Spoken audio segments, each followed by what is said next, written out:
Don't I know you, sir? Don't believe so. I haven't been here in many years. Name's Silas Greaves. Silas Greaves? The bounty hunter? Used to be. What are you doing here in Abilene? Just passing through. Got a little business to take care of. Well, sir, it would be an honor if you would allow me to buy you a beer.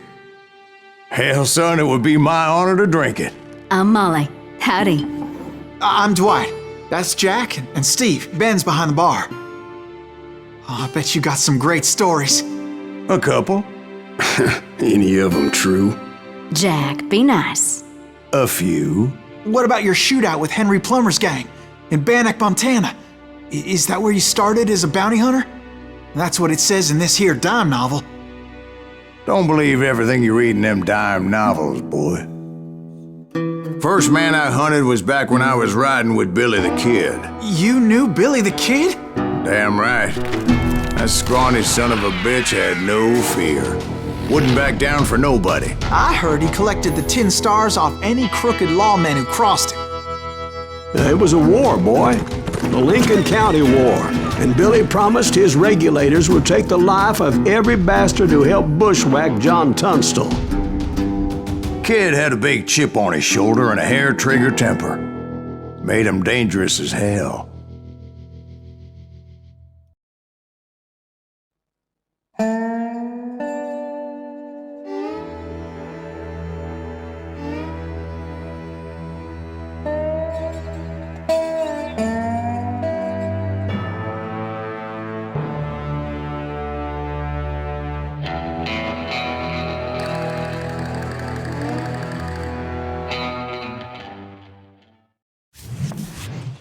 It was about 30 years ago.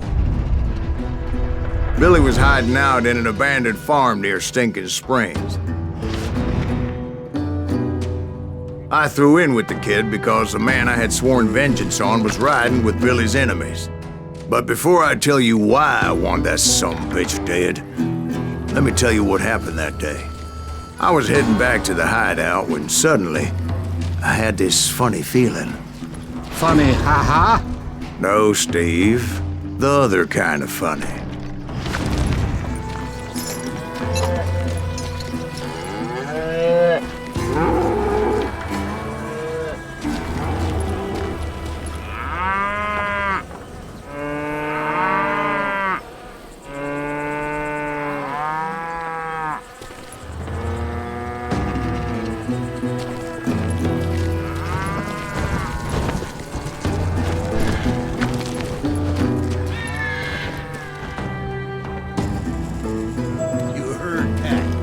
Stay here to keep an eye on the road.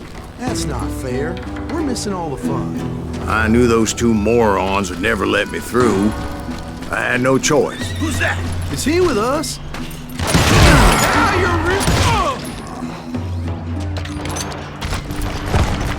Was it Pat Garrett's posse? Oh yeah. I heard the shots and I knew I had to move fast. Garrett and his army of deputies had surrounded the entire homestead.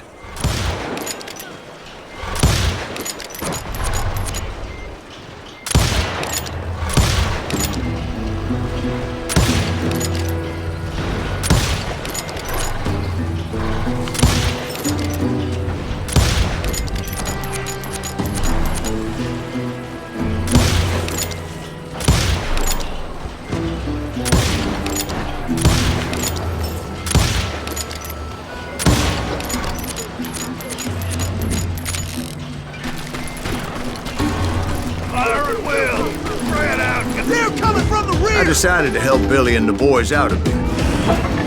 So that's just what I did.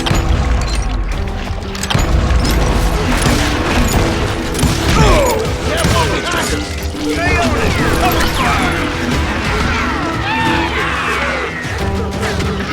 Take us all on!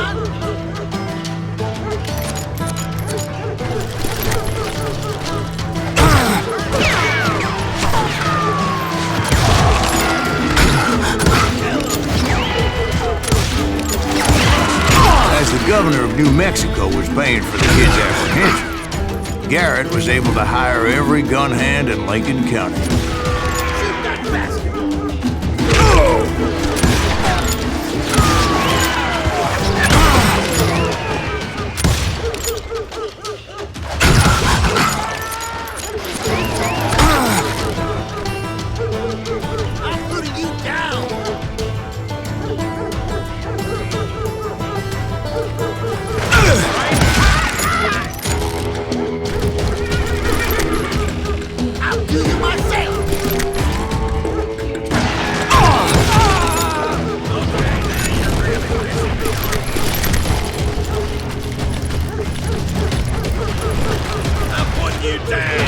I knew that going through that front door meant putting my butt in a shooting gallery, so I decided to get sneaky. You're dead!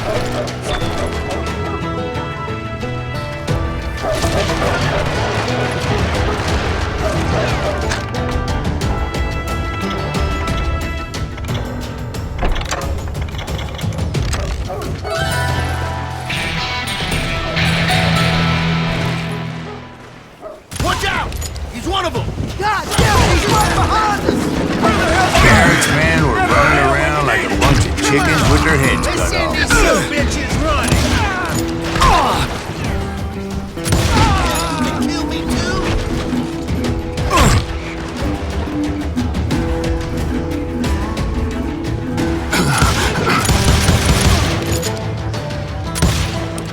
You ain't going nowhere! Let's do this! Still, one of them reached the water tower. Not a bad idea. There would be a turkey shoot from up there.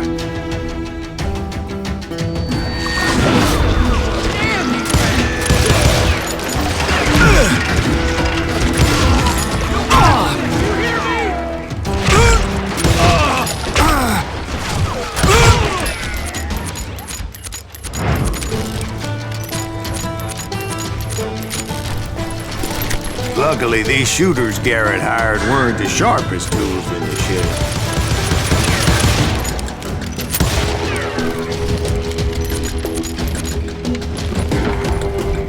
The right position is very important. Personally, I prefer to be on top. Oh, you do, do you? Indeed, darling. But where was I? Oh, yeah. A lot of them were saddle tramps or sod busters or drunken drifters looking to make a few bucks. Damn him!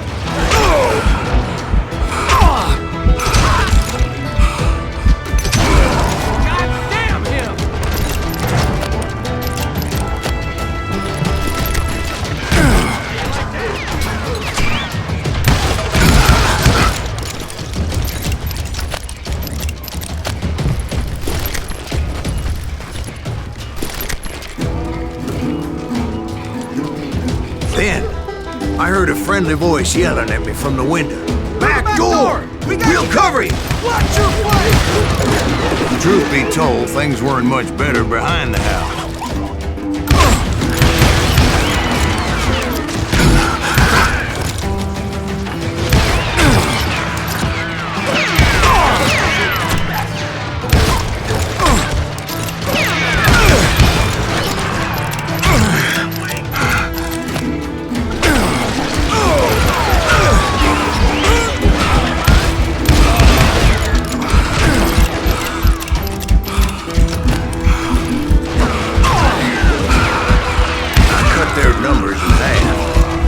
That just made the ones that were left twice as mad.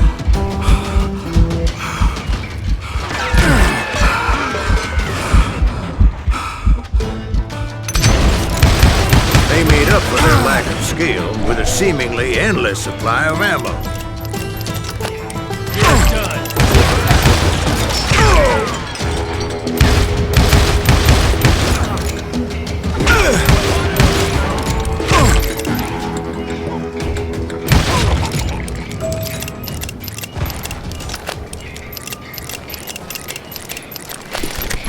It was a bit of a slog, but I finally fought my way around the back of the house.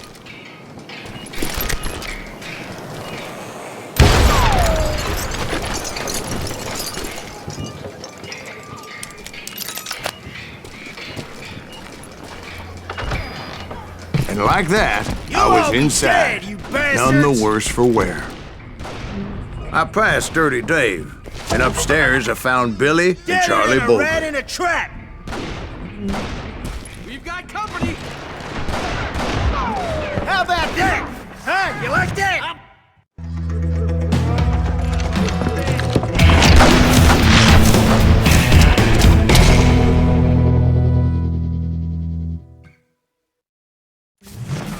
Billy looked at me and said, "About time, amigo! Grab a gun and get to the window!" Wait, so you were friends with Billy the Kid? Yeah, sort of. Someone shoot that! Anyway, we were surrounded by dozens of deputized shooters who wanted to do us harm.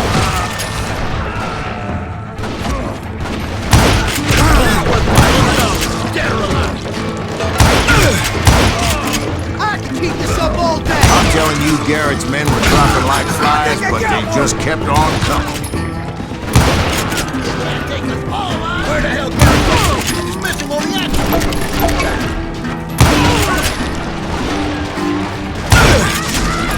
He's killing everything!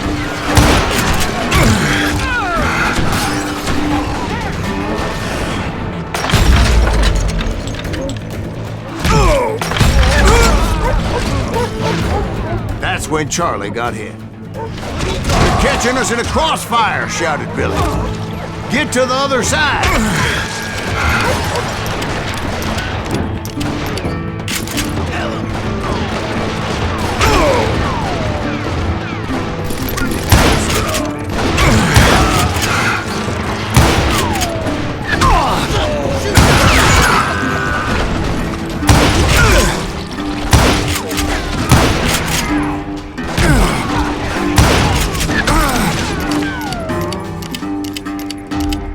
You can't take us all on! I'm done with you. Kill him, for Christ's sake!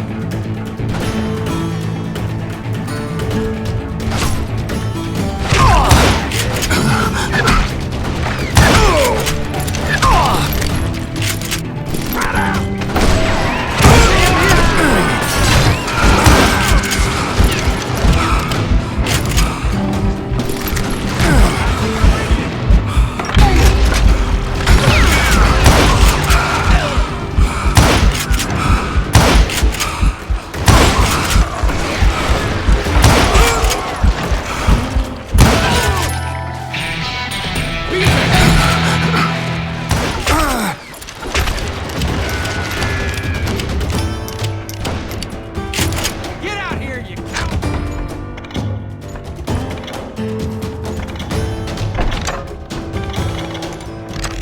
Where'd he come from? Yeah, I shot this son of a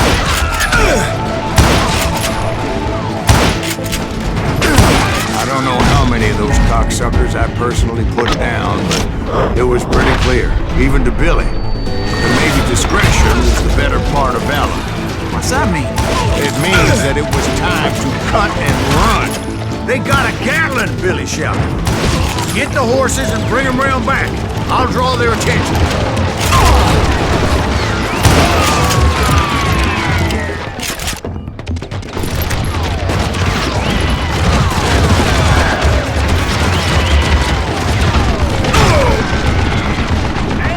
I said that it was time to cut and run. He directed that order at me, and I thought, why the hell do I have to do it? But I went anyway. Dumbass that I was back then.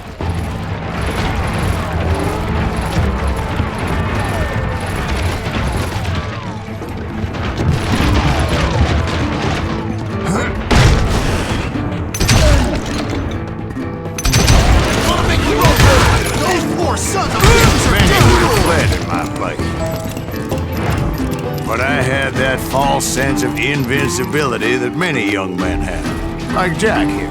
What are you saying, old man? Jack, he's just joshing with you. Yeah, he better be. Mr. Greaves, please continue. Please, call me Silence now. Now, where was I?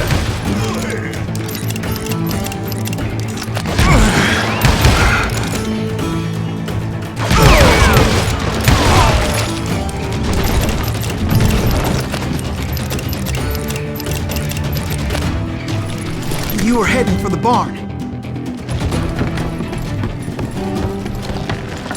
Gonna cut you a new... Making my way past a vessel of fallen foes.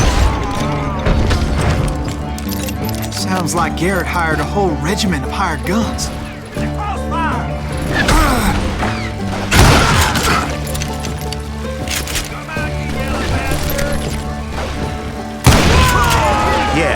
And just when I thought I was done with them, more of these hapless bastards would pop up.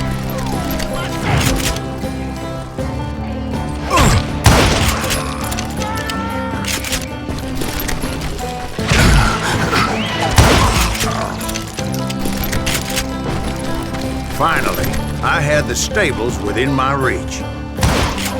After the fight, maybe we could treat ourselves to some fried chicken.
That's when I met Sheriff Pat Garrett. I read that you went toe-to-toe with him, sir. That backstabbing bastard with that tacked-on tin star.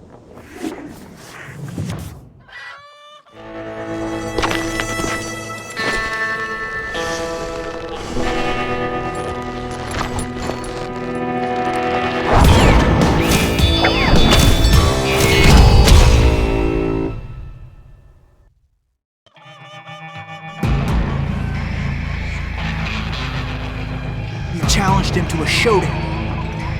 You read that in a dime novel? It said he showed no fear as he took your measure with eyes like a rattlesnake.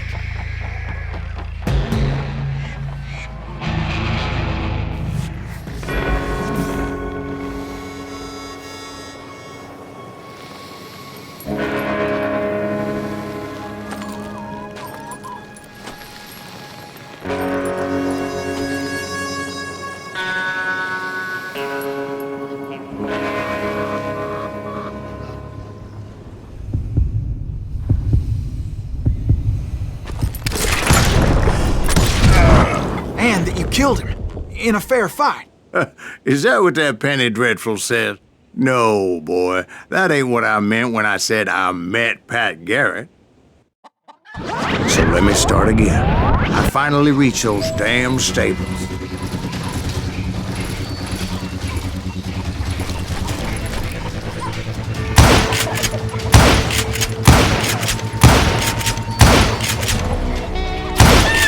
After the fight, maybe we could treat ourselves to some fried chicken.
stepped inside, and last thing I heard was Garrett's voice. That's not Billy. And go on, how did it end? And, boy, that was just the beginning.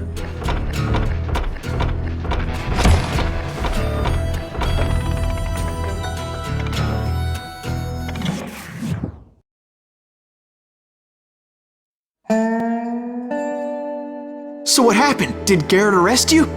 Yeah, after I came to, the bastard had clocked me with his Colt.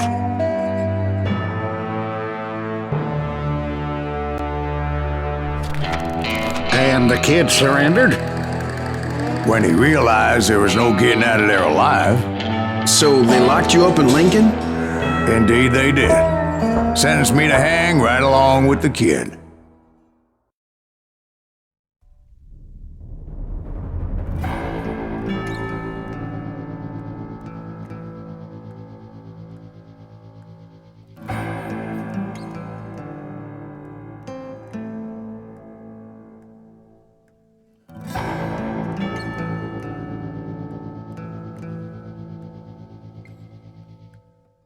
It's important to know that I was only riding with Billy so I could find the bastard I was after.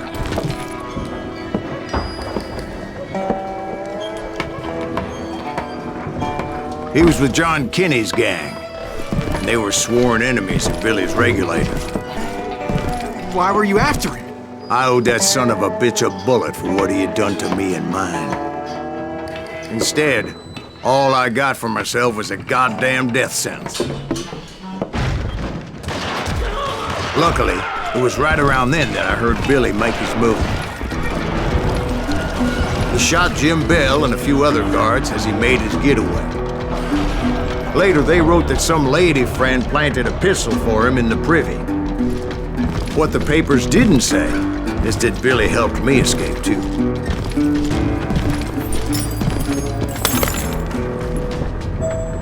My first order of business was finding a firearm.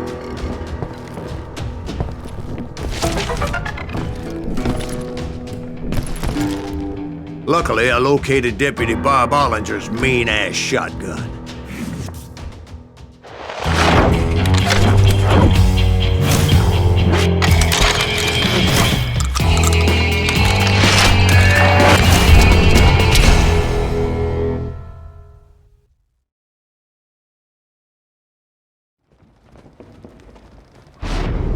I saw Billy through the window, and he yelled that I should take to the rooftops to make my escape. So I did. Anybody see Billy? Hell yeah. That scatter gun was like a double-barreled howitzer. It could blow a man clear off his face. You hardly had to aim the damn thing. The kid's escape raised a huge ruckus. Guards were everywhere looking for him. Can't let the kid get away.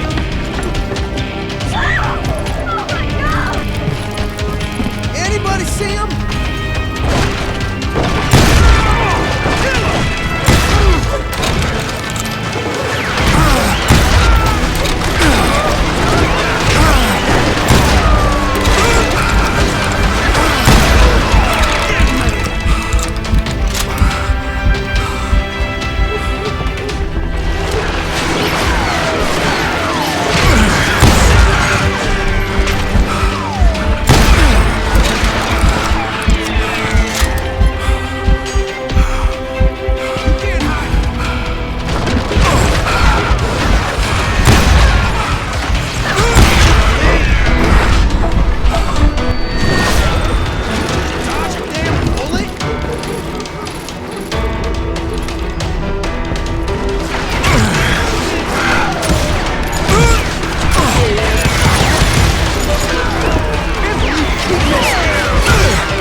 Jump from roof to roof like a damn alley cat. I followed the planks where I could. Some of that wood was slippery as hell. The whole town was up in arms. Suddenly, I was a fugitive. How the hell did the kid escape? Garrett's gonna kick our ass! So that's the bastard you were after. What did he do? He did me and my family a grievous harm. But I knew if I was ever gonna find him, I would need to get my ever-loving ass out of there. I tried to be stealthy and sneak my way past. This town doesn't have a moment of faith. You! But hell if they weren't all waiting for me. Apparently, some of them thought I was Billy. You hooligans can go to hell.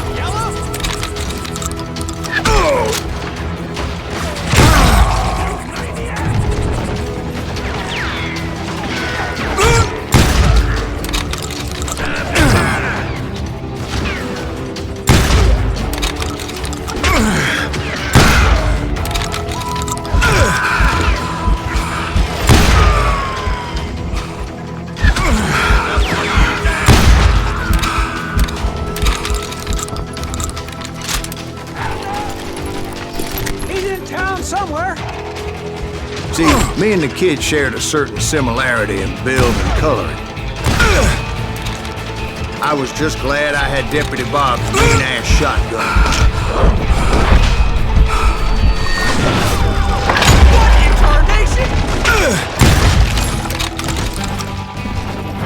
Give it up!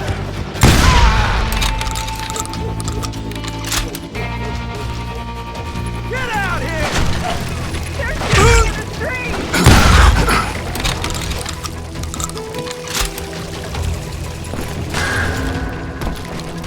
I got this! Get your headstone!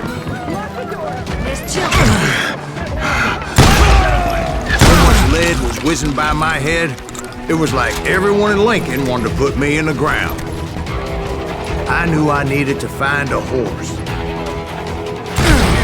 Though I never did have a great fondness for four-legged grass eaters. Smelly, sweaty, ungrateful beasts. We prize them too high, if you ask me.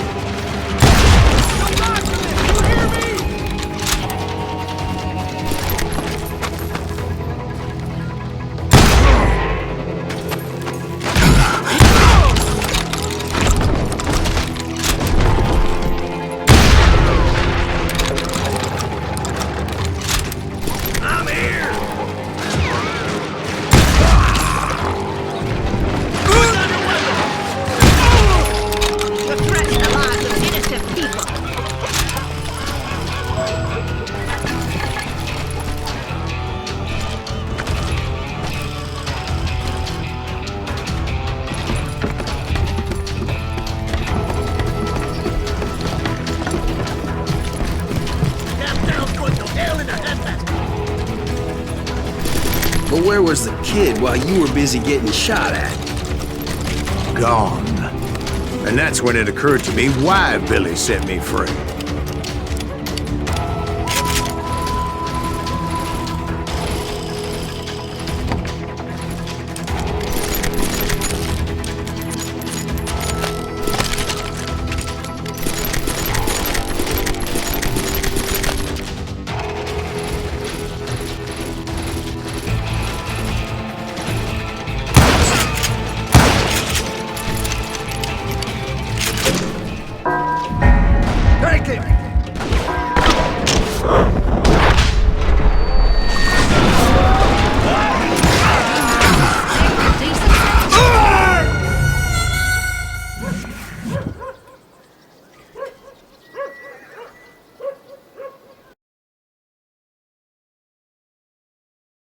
Threatening the lives of innocent. There he is!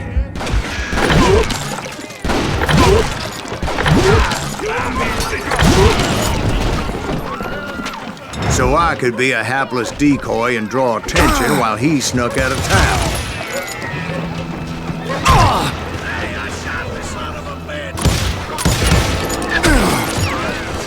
I knew if I made it out of there in one piece, no one would put a price on my head. Because everybody in Lincoln would be dead? No, because they all thought I was Billy. and all that blame would fall on him. Meanwhile, Deputy Bob Ollinger was organizing a posse to put me down. He was already a mean son of a bitch, but he was doubly pissed that I stole his mean-ass shotgun. Anyway, it was me or them, and the only way forward led me straight to perdition. But the cards were dealt, and I had no choice but to play them. Get the women off the street! On your How the hell did he get away?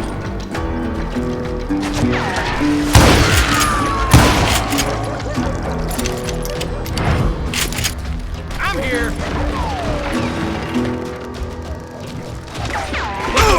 Deep shit over that gets back!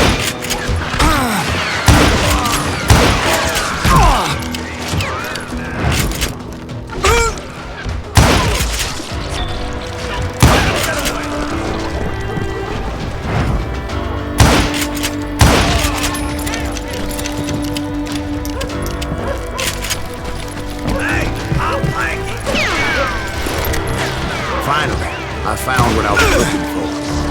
The stables on the edge of town. Pissing me off!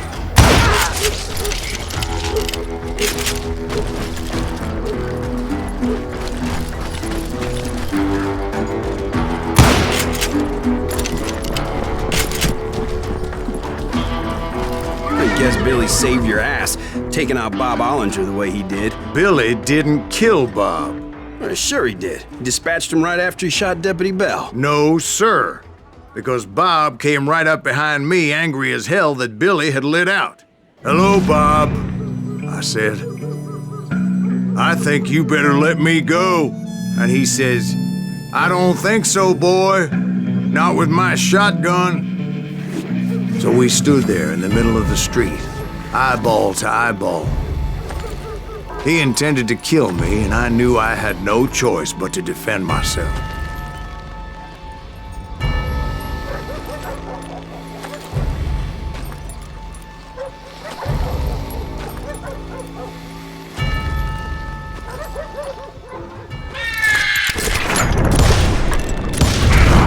Some say I fought unfairly, but they weren't the ones looking him in the eye that day.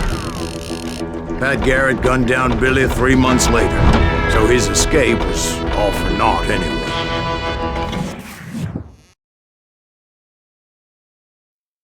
So where'd you go after Lincoln? Mexico. Until I realized nobody was looking for me. I ended up taking a job at the Rurales. The Mexican Rurales? I was hired to help them track down the cowboys. The most vicious outlaw gang in Cochise County? Curly Bill Brocious? Johnny Ringo? Led by old man Clanton himself. They must have paid you a pretty penny to take them hombres on. Not really. But truth be told, I had my own reasons for going after those boys.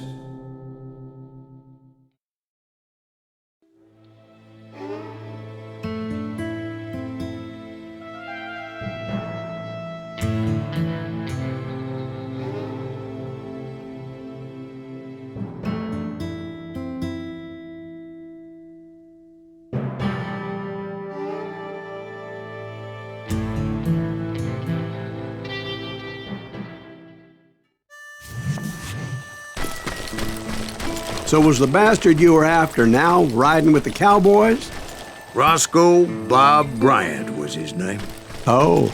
But no, this time it was a different bastard I was after. The aforementioned Mr. Ringo. I came upon them robbing a stagecoach, which wasn't surprising, being they were such murderous thieves and bastards. The bandits wore red scarves, so I knew they worked for the old man. Over there! There! ¿Quién carajo es ese hombre? I did my best to help those poor passengers.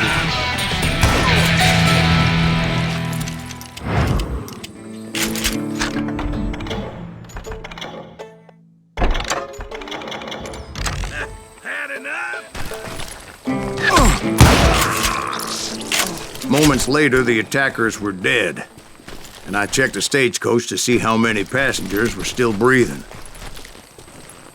None. It was then I wondered if the rocks weren't hiding more bandits.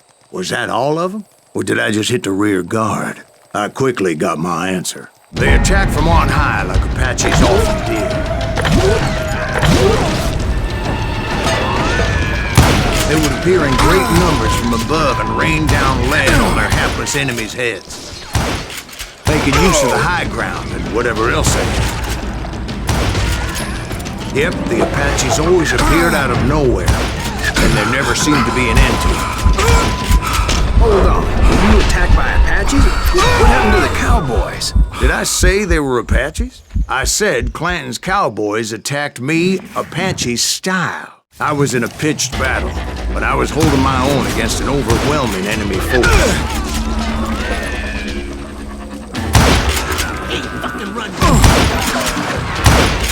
See, at the time, I was still pretty green and often blunder into regrettable situations.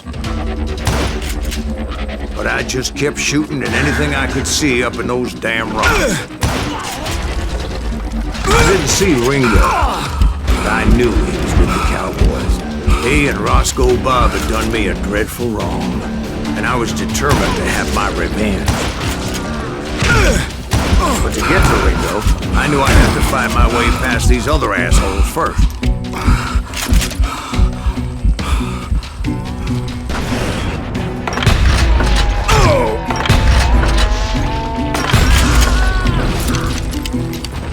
Unfortunately, I was running out of ammo.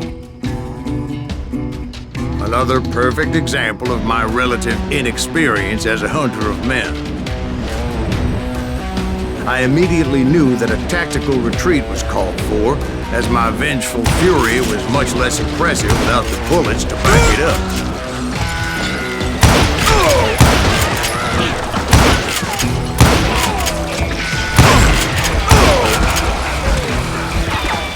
They managed to corner me. Trapped as I was, the odds of my survival seemed pretty slim.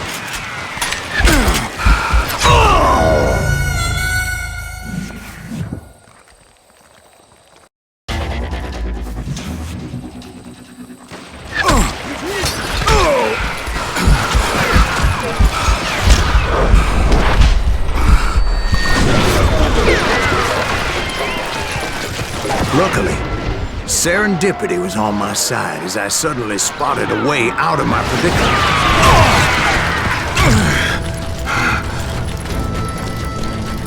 Stand and fight, you coward!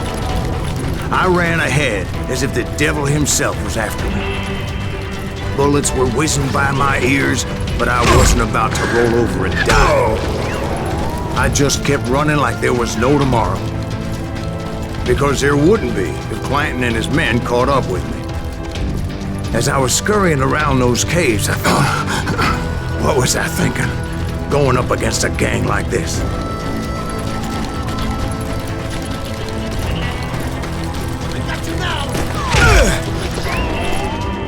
I just kept running, not knowing where the hell I was going. And that's when something miraculous happened. Like manna from heaven. I found the desiccated remains of what looked like an Apache warrior. The old weapon next to him supplied me with some much-needed ammunition.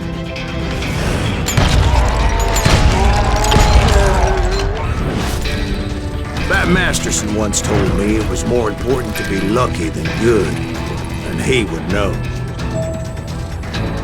And imagine my surprise when I found a fistful of dynamite to go along with that ammo. That stroke of good fortune evened the odds and bolstered my confidence. It was time to turn the table. Time for the prey to become the predator. Time for the hunted to become the hunted. Time. All right, Jesus, we get it. They were right where you wanted them. That's right, Jack.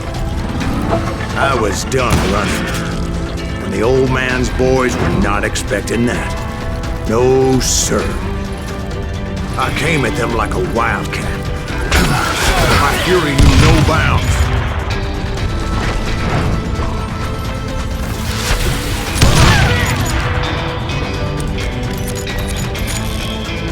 Where's he going?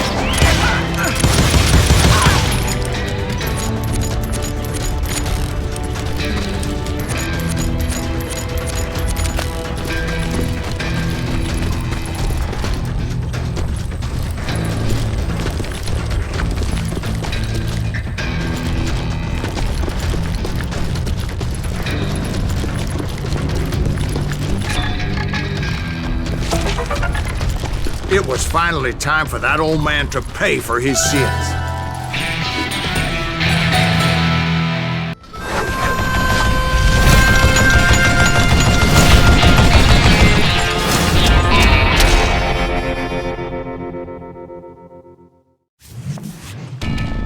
I yelled out at the top of my lungs, "Clanton, I'm coming for you!"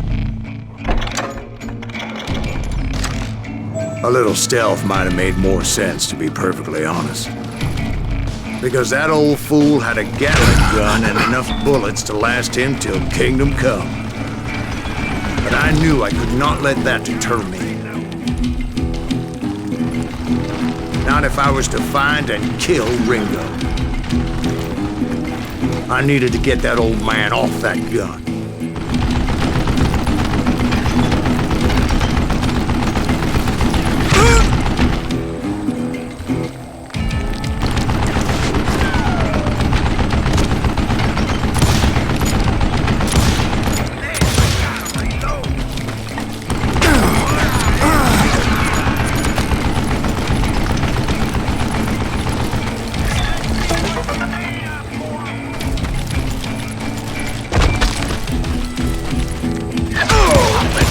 Everyone thought it was the Juarez who would come up against him in Guadalupe Canyon, but it was just me.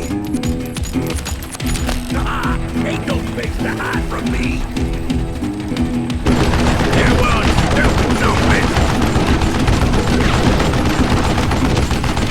Look at you, you yellow belly hiding sap suckers! Wait, goddamn book!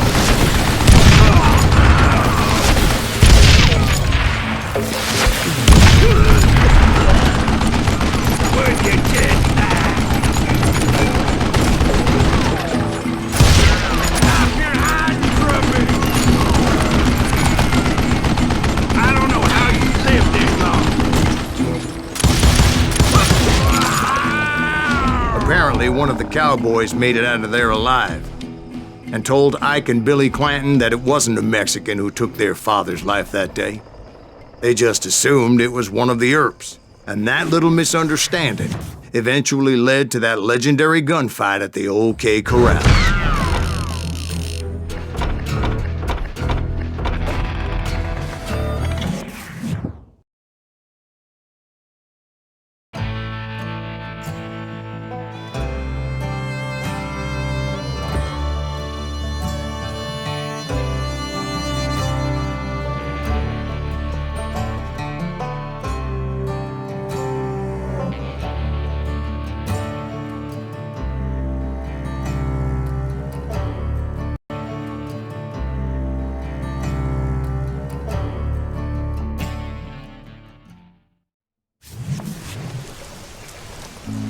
A few weeks after that dust-up at the OK Corral, I was still after Johnny Ringo.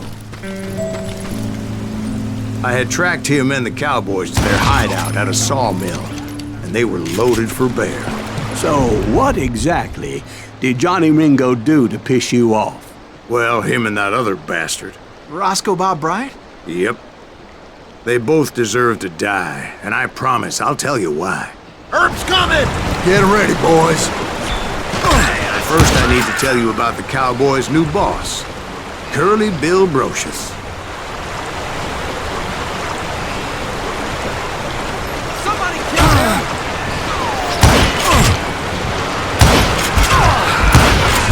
Curly Bill took charge of the Cowboys upon the old man's demise, and after that gunfight at the OK Corral, the Clantons wanted revenge.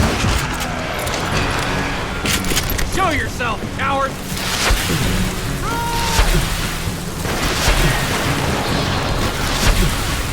Hit the dirt!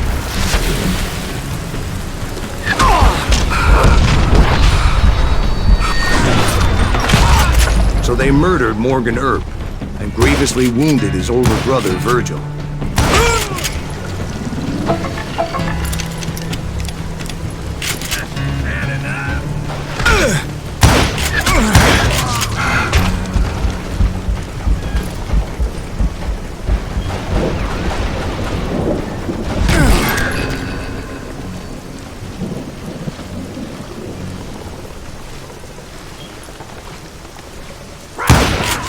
Wyatt and Doc went on what became known as the Vendetta Ride, hunting those outlaws down. So when I showed up, that's who they thought I was.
There were killers around every corner, all wearing red bandanas. That's how the cowboys identified each other, and I was beginning to wish I had one myself.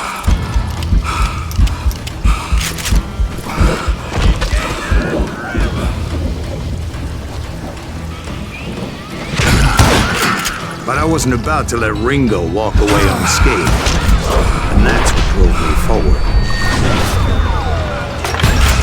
They say that Ringo was infernally fast. I hardly saw anyone faster, boy. Certainly not Wyatt Earp. That man was all hat and no cap.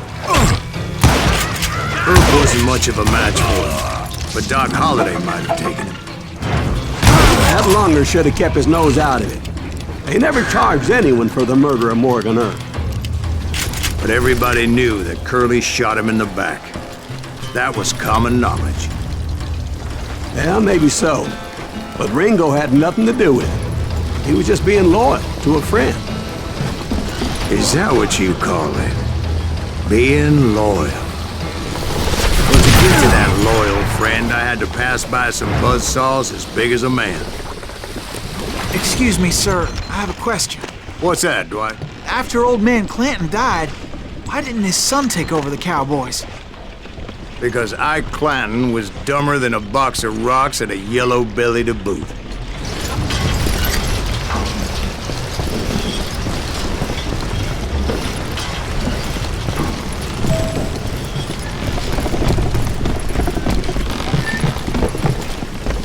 Now, where was I?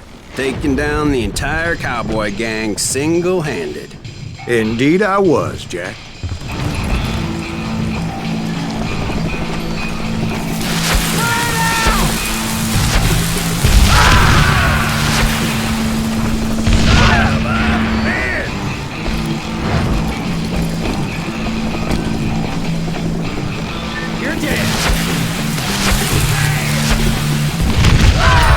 Though it wasn't easy, as those boys had good cover.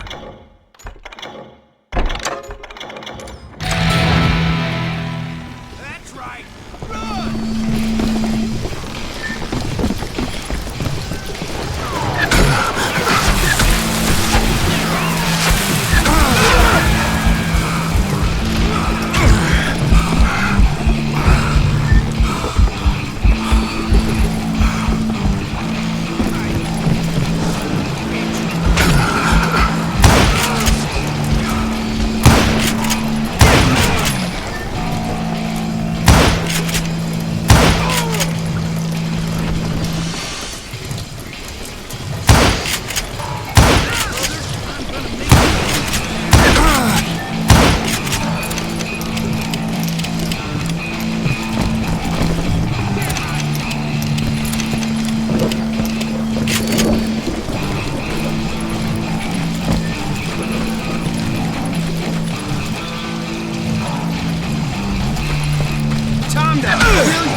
boy, you are shit out of luck.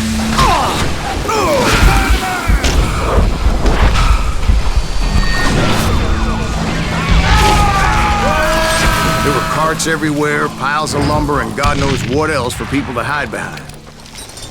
That really was one hell of a sawmill. Quite an impressive operation.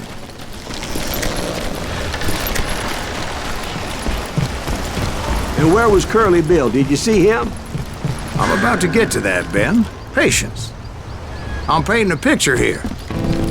There was this beautiful waterfall and a crystal clear stream that led to a verdant valley that was truly... Consider your picture painted. What happened next? Well, finally the bastards that were still alive made a last stand. Curly Bill, Johnny Ringo, and his compadres took off into the lumber yard, and I followed after.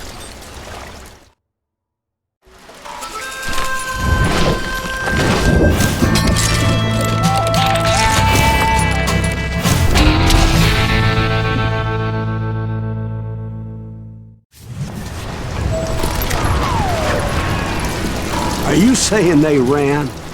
Cowardice was not in Ringo nor Curly Bill's nature. No, sir. I never said they were running scared. They just wanted me out in the open. Time to dance with the devil! You're working for Wyatt Earp. You're gonna get some Earp. Send you to kill me?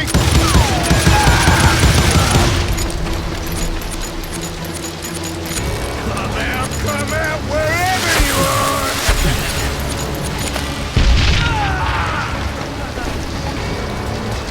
Let's see what you got!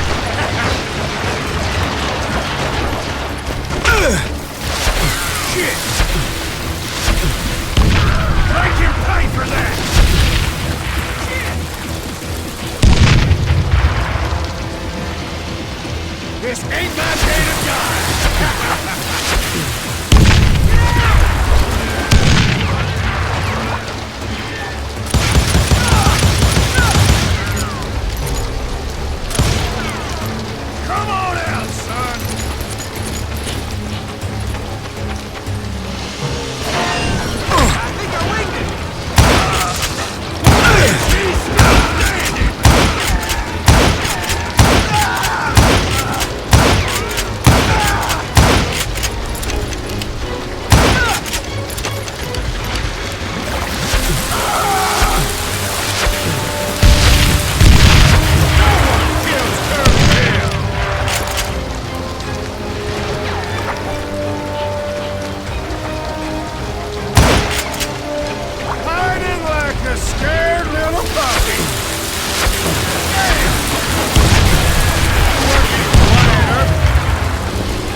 Brocious gave me no choice but to take his life.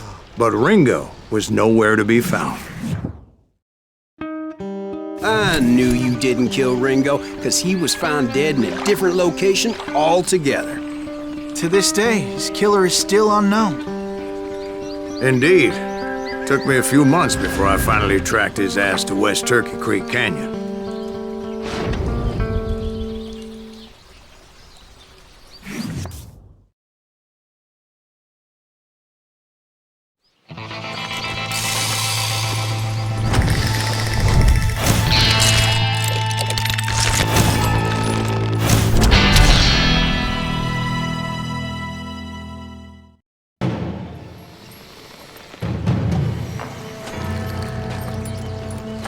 That's incredible, sir. I always thought that Doc Holliday was the one that killed him.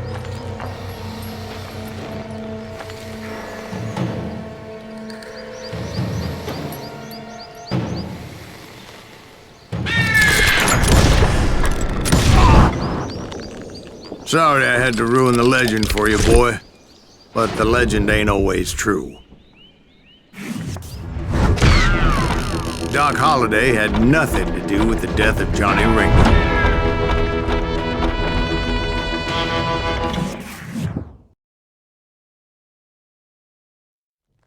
I was paid a healthy bounty for Ringo and Curly Bill, and realized there was real money to be made. That's why I went after Henry Plummer.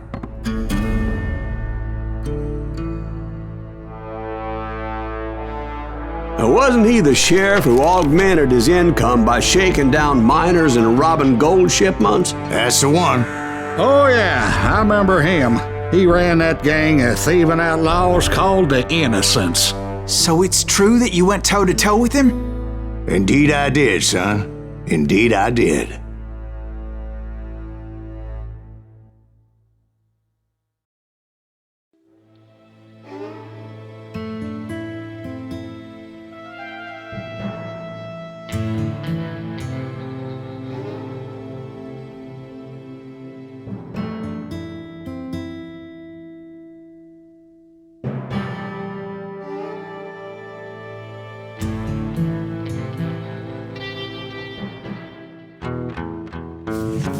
I knew I needed resources if I was going to track down Roscoe Bob Bryant, and hunting Plummer looked like a good way to get rich quick.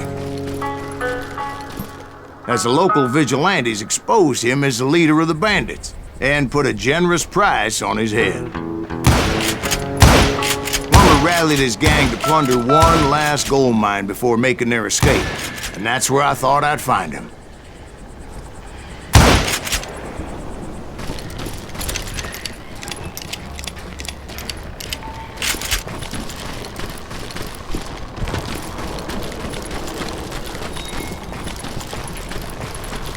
It makes me nervous standing so close to all these goddamn barrels of gunpowder. Why would you be nervous? No one has the cojones to come after you. My late father pointed out to me more than once. God made men, but Samuel Colt made them evil.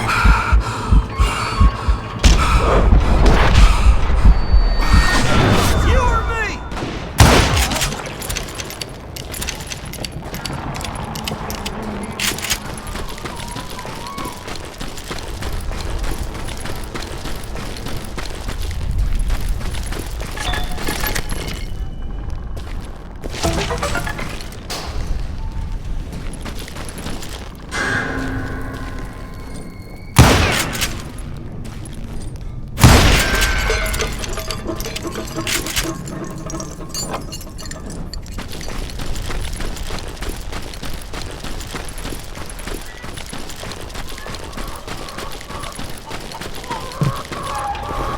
I knew that dynamite wasn't mine, so I decided the polite thing would be to return it.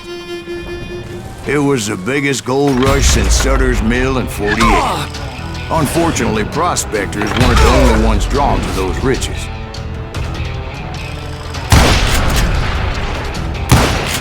You're done. There were thieves and killers, robbing travelers and hijacking gold shipments. Like those that ran with Plummer. Some were just regular folks I knew from town, drawn by greed and easy pickings. Charlie Crow, the blacksmith. James, who worked in the stable. Jeremiah Barber, the butcher's son. Ordinary citizens who lived a double life. Stealing and thieving and murdering their neighbors.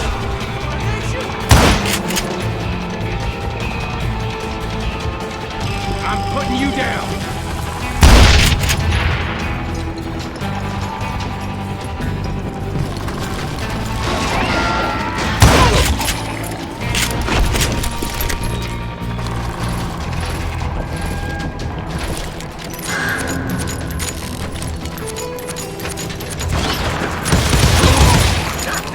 Of course, the rest were veterans of the Civil War. Stone-cold killers trained on the bloody fields of Shiloh and Antietam. Dangerous, desperate individuals. If Daddy had lived to see Alfred Nobel's explosive invention, my guess is he would have told Samuel Colt to kiss his ass. Plummer had a lot of men on his payroll. A hell of a lot. That son of a bitch pretended to protect the public with one hand while stealing them blind with the other. He set up a defensive perimeter which I had no idea how to breach.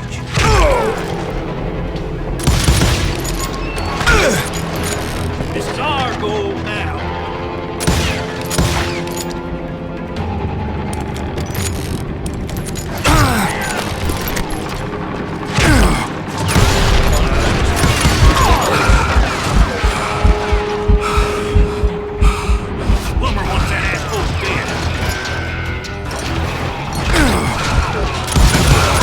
I was outnumbered and in way over my head, but I was too damn stubborn and stupid to realize it. They must have thought I was touched, or had some kind of death wish, seeing as there were barrels of gunpowder everywhere.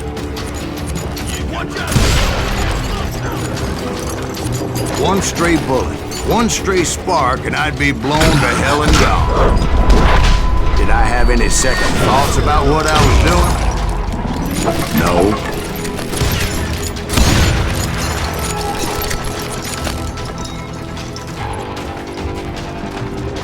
I thought I was some kind of hero.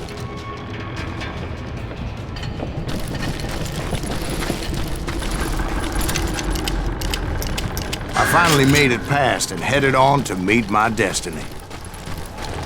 But first, I had something I needed to figure out. I had a few ideas on how to get into that mine, but once I made my decision, I knew there was no turning back. So my first thought was to enter the nearest mine portal. I saw an entrance. Made sense. Got this. It was the quickest way in, but that also made it more dangerous, as there would undoubtedly be enemy pickets posted along the way.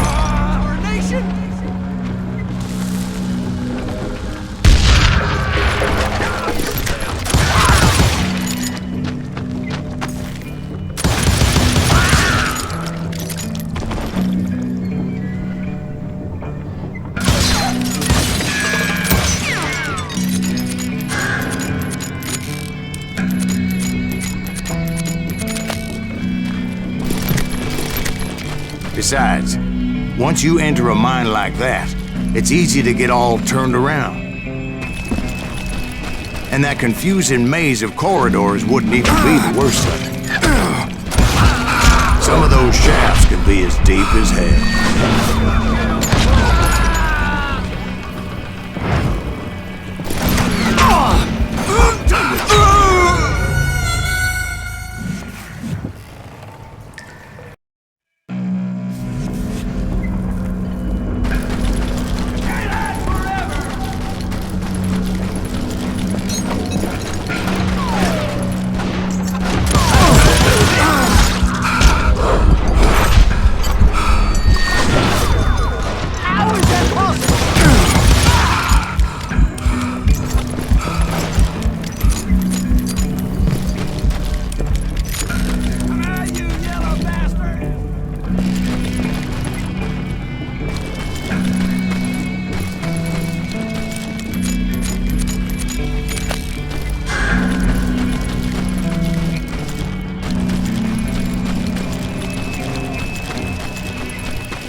single stumble or misstep can easily end in a deadly plunge to oblivion.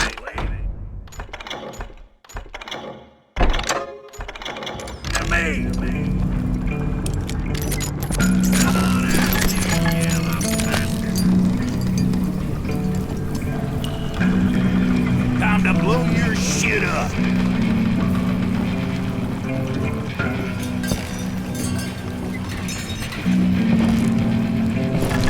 You ain't beefing me.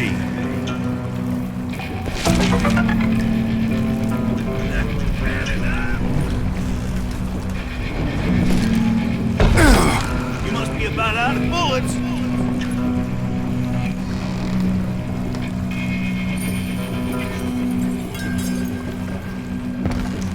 I will drop you down a mine shaft.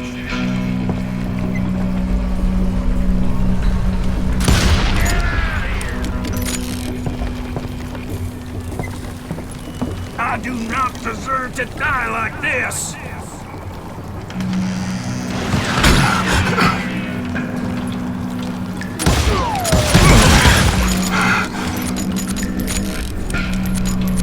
Quick reflexes often make up for a lack of common sense. Luckily, I was never one to be easily bushwhacked. I would just need to be careful not to blow myself to kingdom come.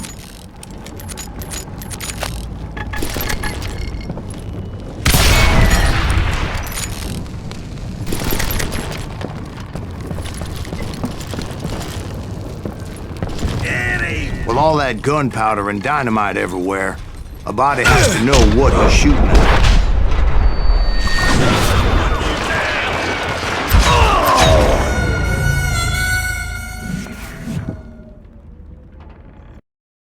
Take that asshole out!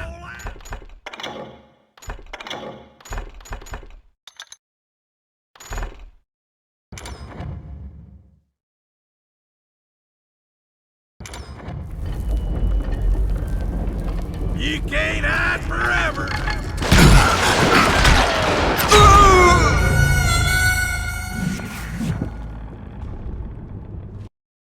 There he is!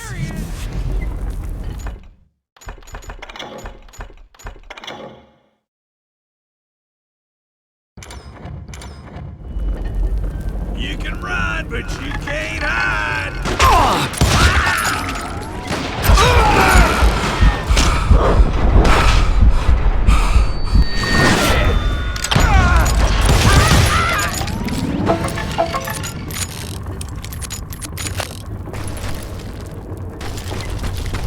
One wrong bullet could have turned that mine into a dad-blasted tube.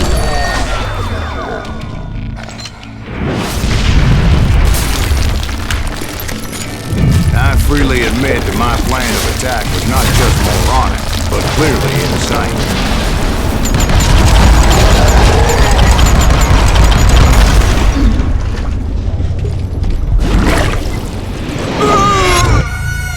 It's a good thing that I abandoned that ridiculous plan before I even tried it.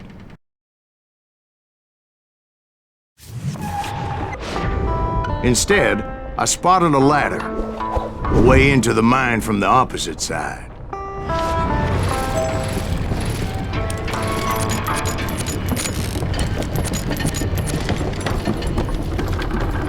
It was a long way around, but that approach seemed more sensible at the time.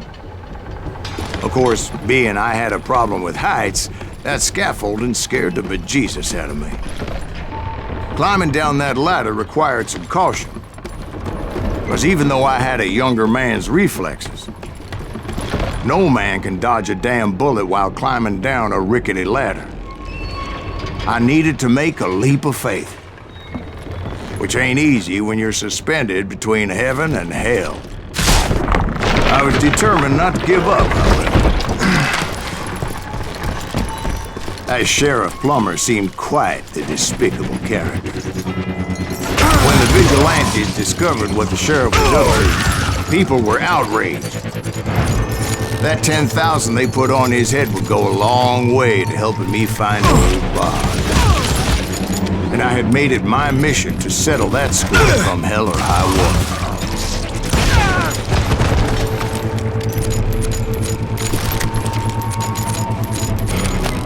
But first, I would have to make a choice. Take the elevator or climb the ladder.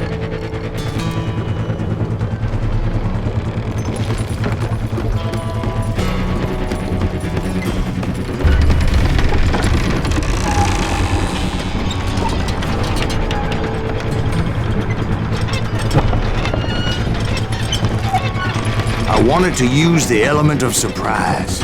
Plus, I figured I could use the exercise. I was warmed up already, so what the hell?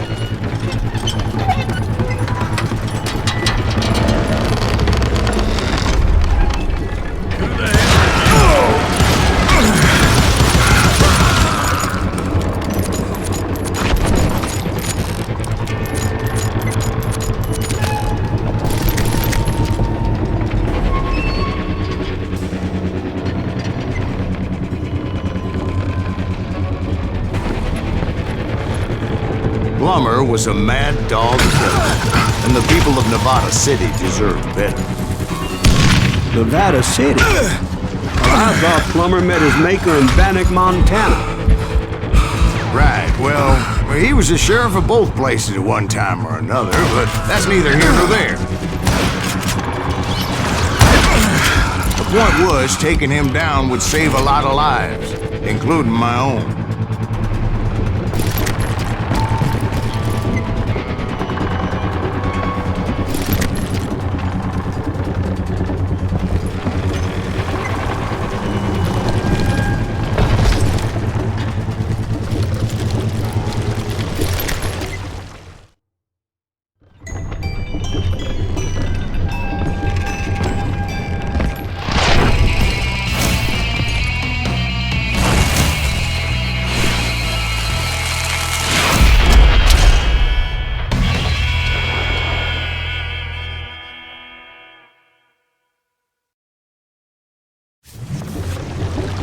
This is gonna hurt! This day is just getting worse and worse for you! Hey, bastard! Henry Plummer was clearly unhinged, and I could see right away that this was gonna take some doing.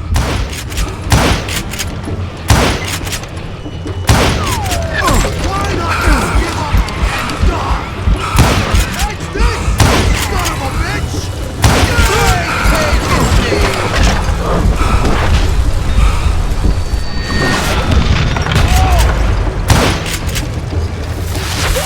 You should throw dynamite! This cocksucker is smarter than he looks! I'm going all medieval on your ass!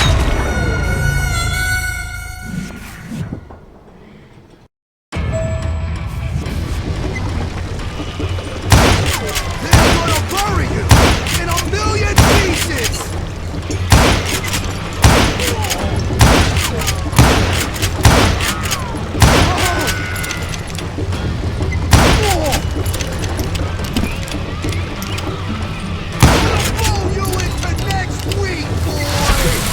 What are you doing?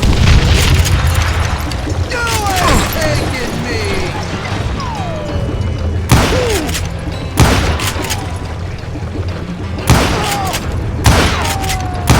Damn! I need some help here! Come on, boys! Take this cocksucker out!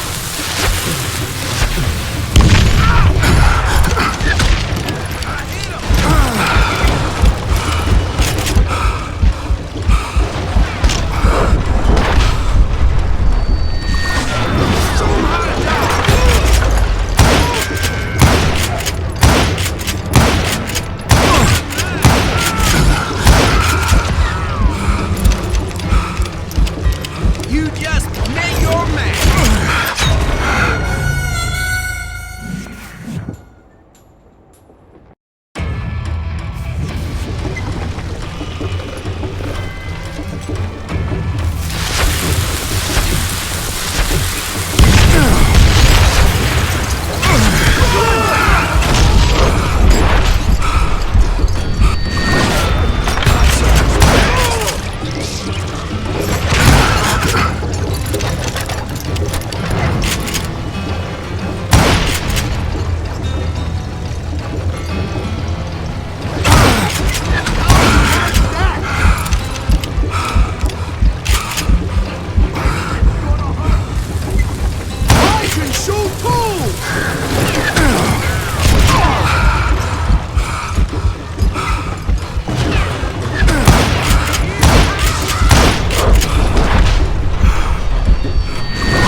Shoot! Why can't you aim? They're gonna need a dustpan to pick you up!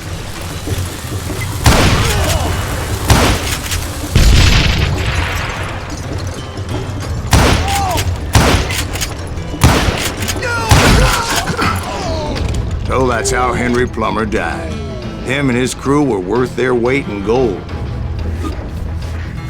And now, I was officially a bounty hunter.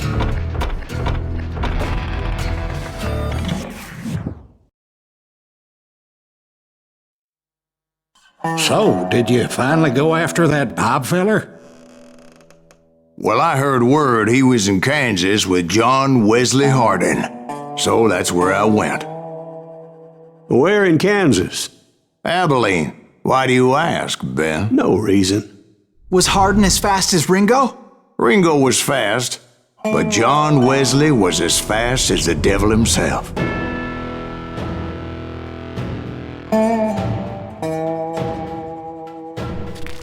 Hell, he killed his first man at 15. From that day forward, he had a price on his head and wouldn't back down for nobody, not even Wild Bill Hickok himself.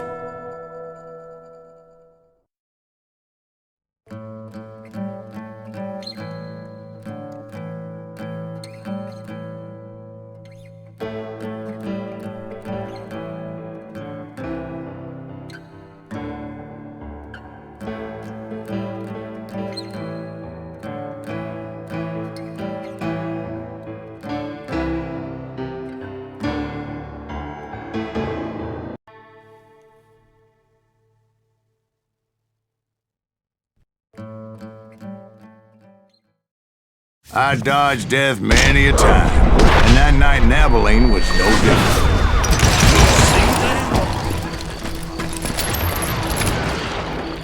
I was there with the intention of finding that bastard Bob and collecting the bounty on John Wesley.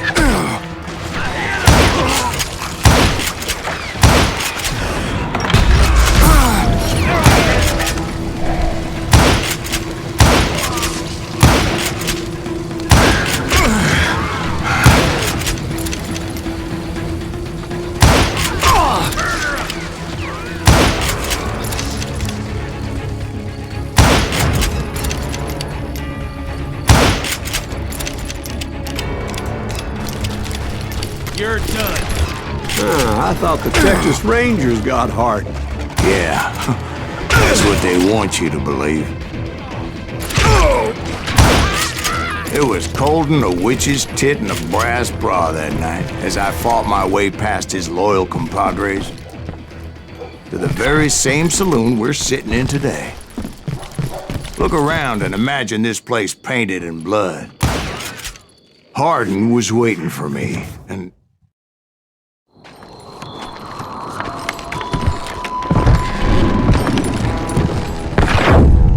wait, I'm jumping the gun here. Let me back up and give you some background on this sumbitch. He deserves that much. Don't you think so, Ben? John Wesley Hardin was a killer. By the end, he confessed to taking the lives of 42 men. He was a bona fide folk hero by then, and had amassed a gang of armed miscreants and other assorted thugs. He and his men set up camp outside of town, and I was hoping Bob was among them. Shit, it's cold out here. It freezes my giblets off. Shoot that son of a bitch! They didn't ask why I was there. They knew. Most of them were wanted as well. I figured Hardin was here somewhere, but to get to him, I'd have to get past his gun hands. And that was easier said than done, as most of them were as foolish and full of bravado as I was.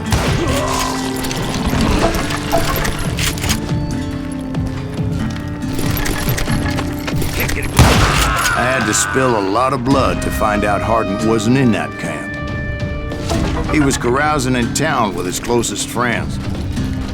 Hardin's boys apparently didn't want me to reach the bull's head. Some were hightailing it into town to inform their Hefe of my unwelcome presence.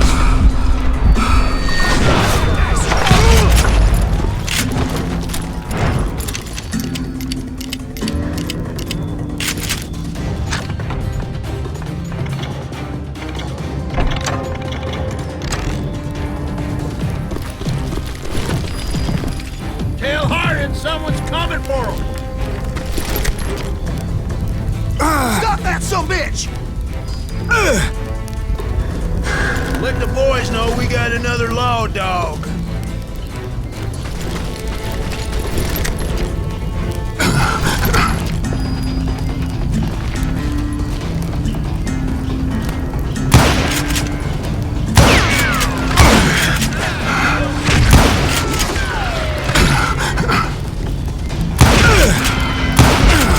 I wondered if Bob was among you.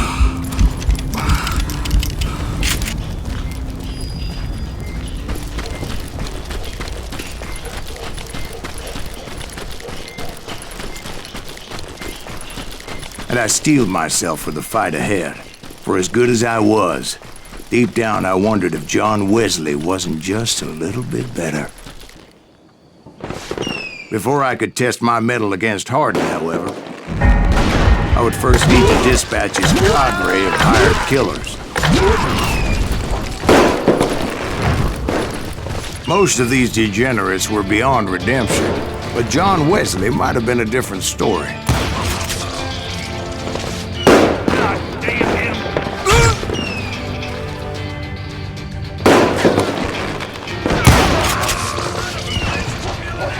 I didn't learn until later that that night was in fact his birthday celebration. Shoot him!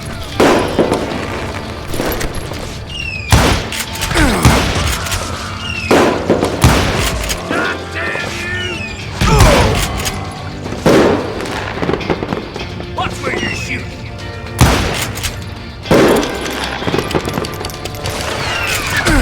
Shot the son of a bitch!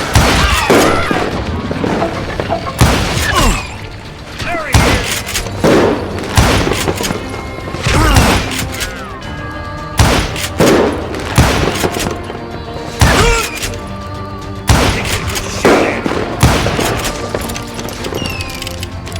I think I already mentioned that I found Hardin in this very saloon.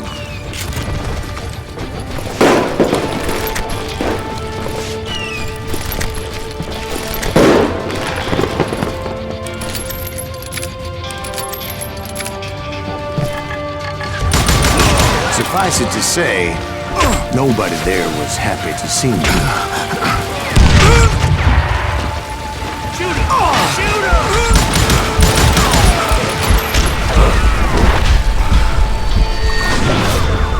You just dodge a damn bullet?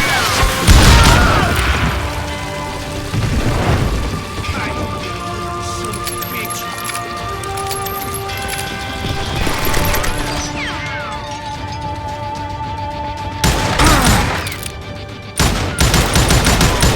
Down like corpse! In fact, I felt a certain hostility.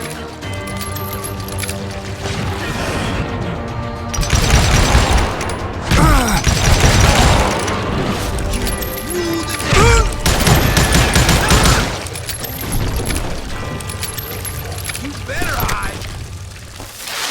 Look out!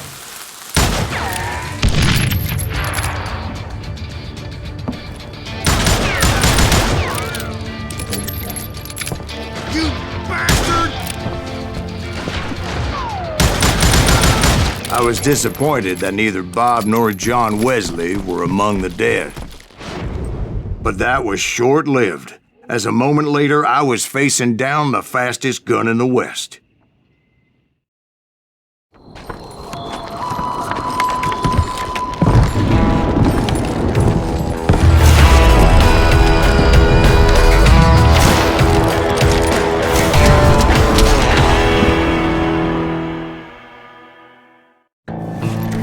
I felt a bolt of adrenaline, or maybe that was fear. He was well known for his tricks, and I knew I'd need my own if I was ever to defeat him.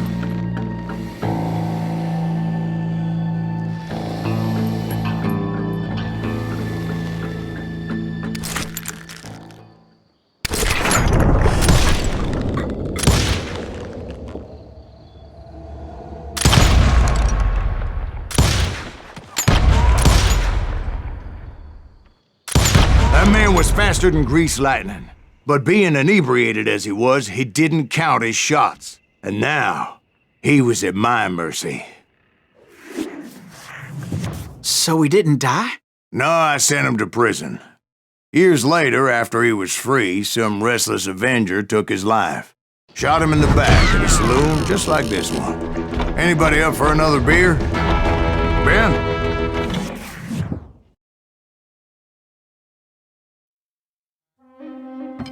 Thank you, darling. Yeah, some say revenge is a dish best served cold. So whatever happened to that Bob guy you were after? Personally, I'd like to hear some of your other adventures. Like, I don't know, did you ever go toe-to-toe with a red man?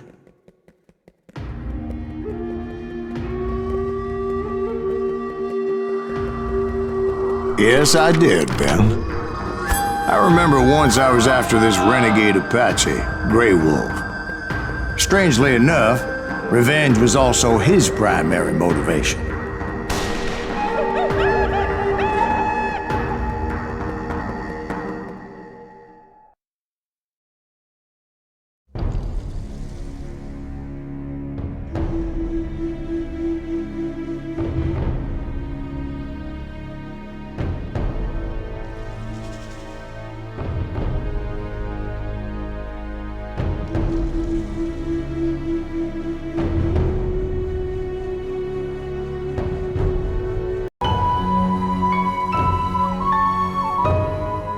A bounty was put on Grey Wolf's head, and that's how I came to hunt him in the mountains. Mountains so high they tickled the nether regions of heaven.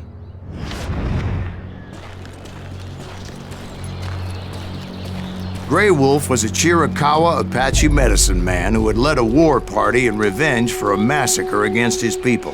The U.S. Army had attacked his tribe during his daughter's sacred sunrise ceremony, and the slaughter was unspeakable.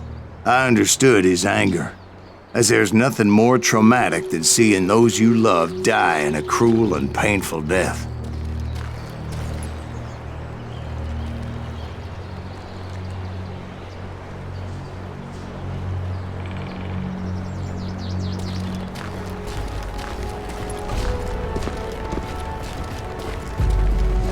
Right from the beginning, I couldn't shake the feeling that Grey Wolf was watching my every move.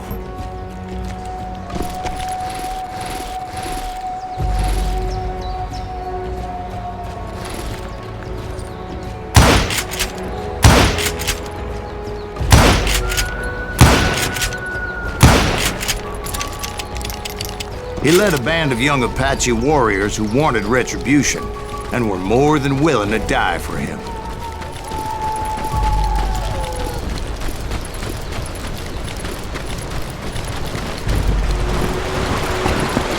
They saw me before I saw them.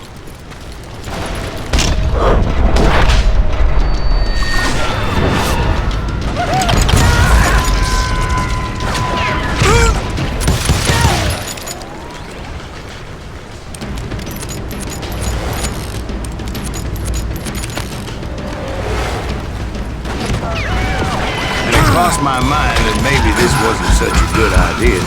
But now that the shooting had started, there was no backing down.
rugged country, the winter home of the Chiricahuas, and that's why they had retreated there.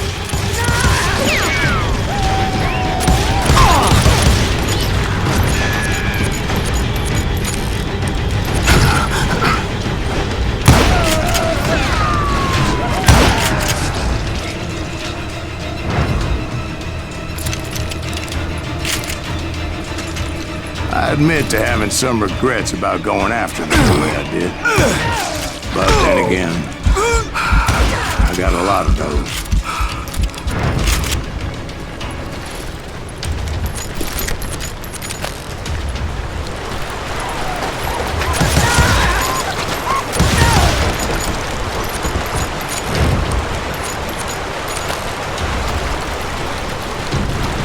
Did you find Grey Wolf? Not at that moment, but I did find the entrance to their hideout.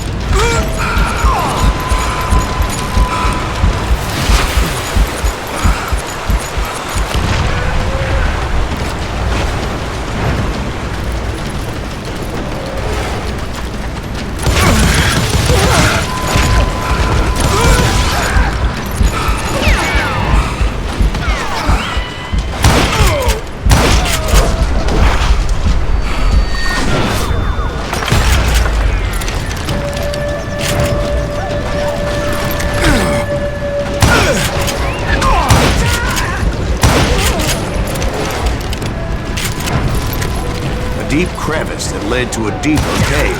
Don't tell me you went in there.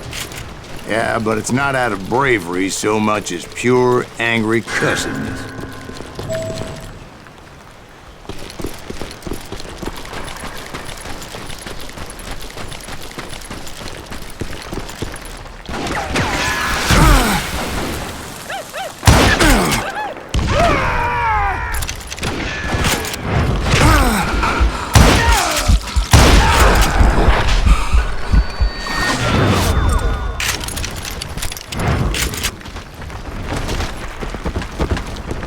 See, back then, I had a stubborn streak a mile wide, and I wasn't about to back down. So it was like pitch black in there? Actually, it was pretty well lit, as they had torches on the wall.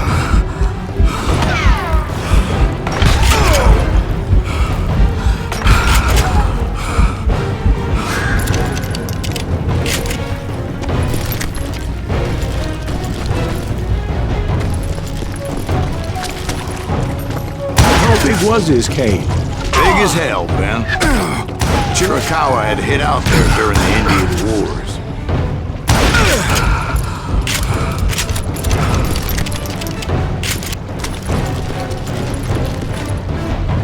They thought it was haunted with the ghosts of those murdered by the horse soldiers. The cave was haunted with dead Indian ghosts? To be honest, I was more concerned with the live ones than the dead ones.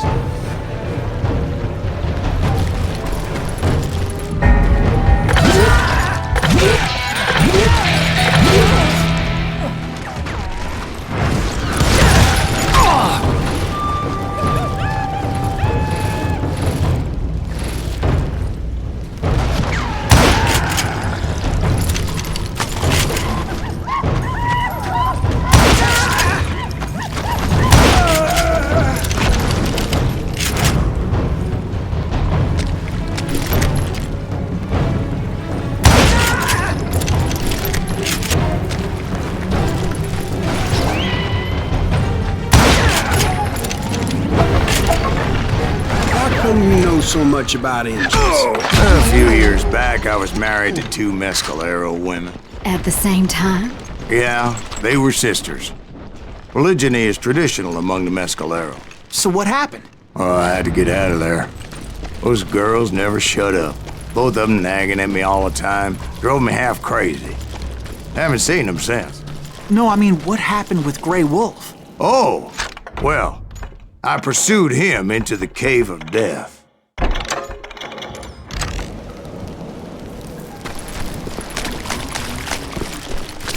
I came upon this flooded grotto, and that's when I saw him. He came to me unarmed and unafraid. His voice echoed in the shadows. and I sensed he meant me no harm. You carry great darkness in your heart, and if you do not release it, it will claim your soul. The sound of his voice put some kind of ancient Indian spell on me.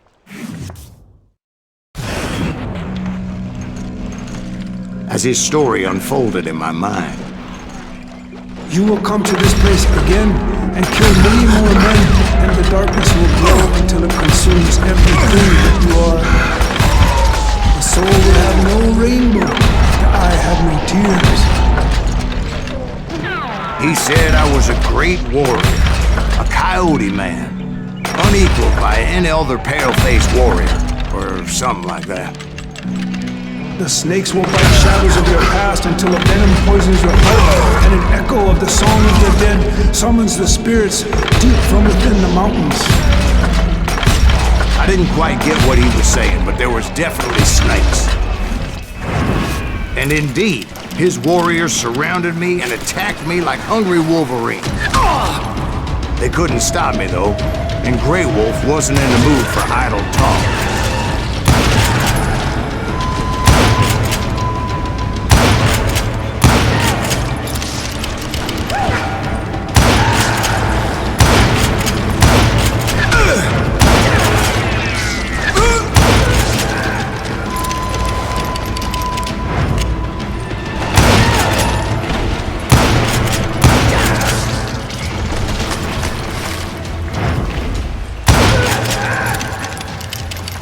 I swear I couldn't see any way out of this trap.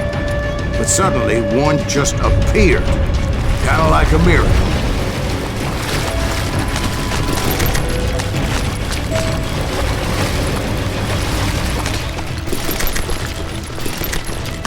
I felt like I would be lost in that damn cave forever.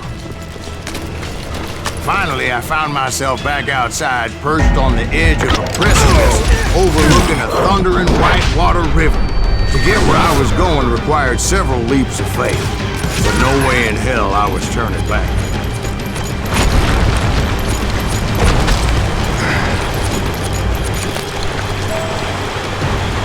I chased after him, determined to make him explain the meaning of all that mumbo-jumbo. Mumbo-jumbo's right. Are you making this all up as you go? A few details may be fuzzy, brother, but I am relating exactly what happened to me. There were dozens of Apache warriors aiming at me from on high. Dozens? Well, maybe not dozens, but there was a lot of them. At least 3 or 4. Well, more than that, little lady.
Steep climb up creek ahead of me and scrambled up those rocks like a mountain goat.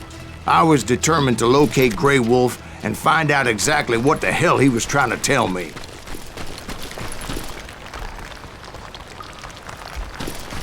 And wouldn't you know it, that crafty son of a bitch led me right into a trap. What kind of trap? Well, son, there had to be at least 100 Apaches around here. 100? God be my witness. Oh, come on. Who are you kidding? Hey, I believe you. Come on, tell us how it ended. All right, but I'm not gonna drag this out. Where were we? You were surrounded by 100 Apache warriors. Well, I didn't take the time to count them exactly, but there were a lot of them.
And in the end, a path appeared before me that I had not seen before.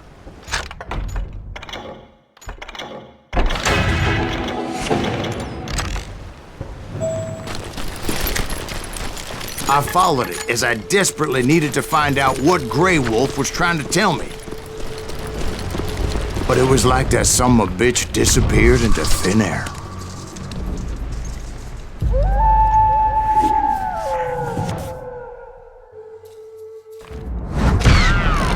Never did find him.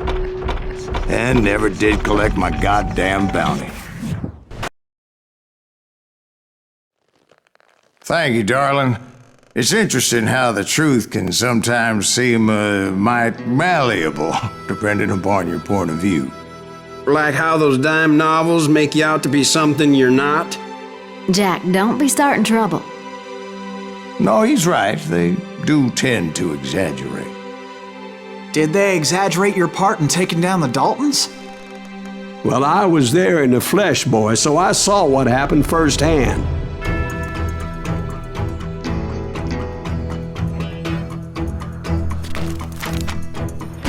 Those Daltons were lawmen once, before they all went bad, robbing banks and trains clear across the territory. Until Coffeeville, of course. I was one of the citizens who took up arms that day. Fighting on the side of the right? I did my best, sir. We all did.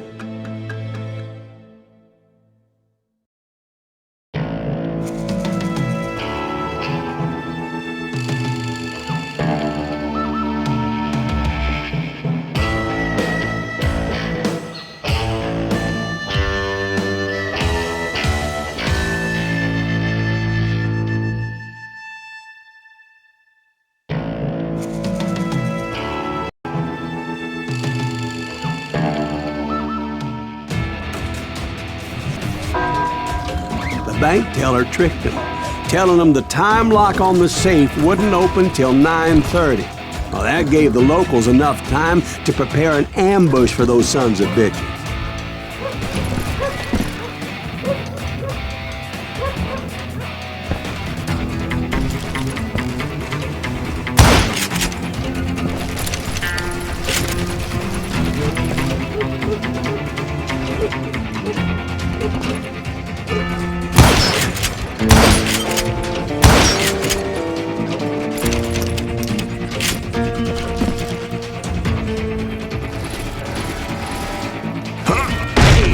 Got us a hero. Okay, nice.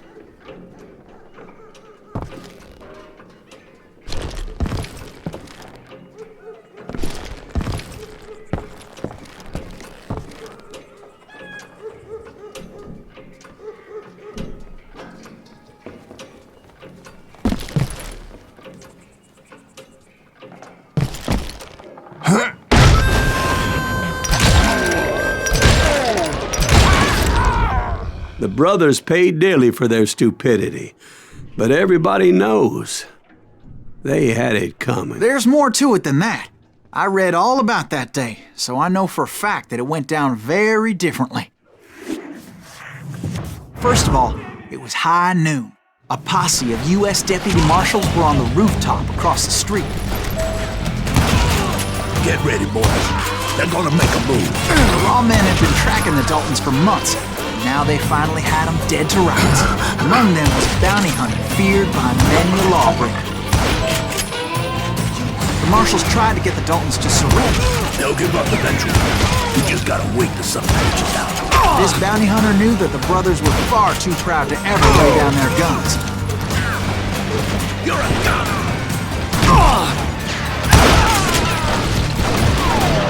He went in there alone to confront those criminals.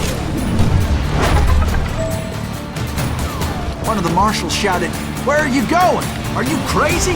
Hey, where do you think you're going, dumbass? That rifle's mine. But he paid him no mind. He saw a way to get around to the back of the bank.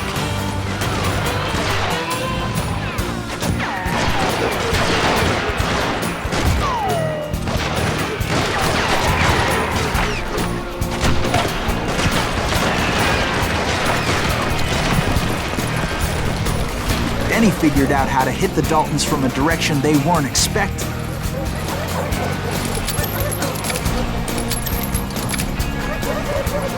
From above. Fortunately, a water tower was right there. A moment later, he was climbing up a steep ladder, laughing at danger as he did. It was brave men like him who risked their lives to tame this wild country.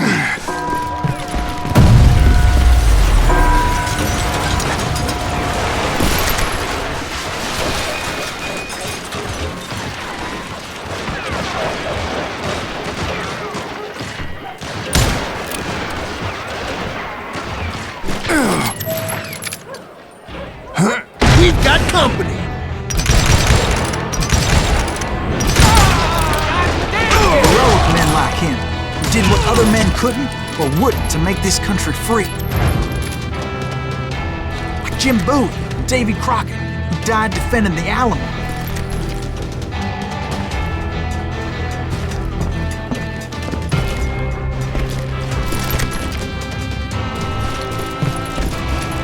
Is that Silas Greaves? Son of a bitch! Sorry, son of a bitch!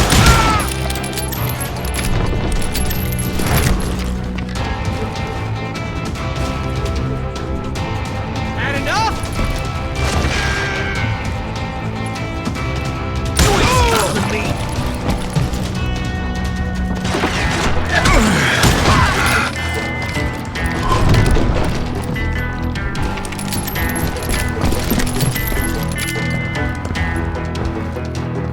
Come out, you yellow bastard!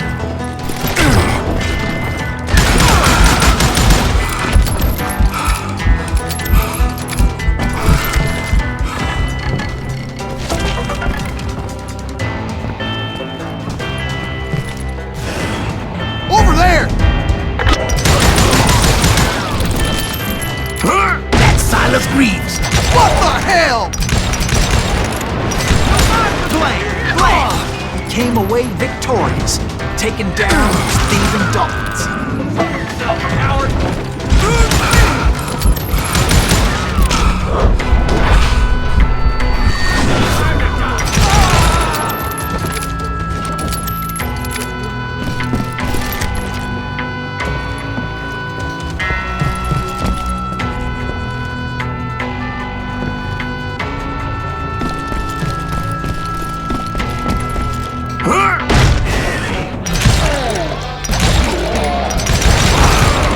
His name was Silas Greaves, and when the dust finally settled, he was the last man standing.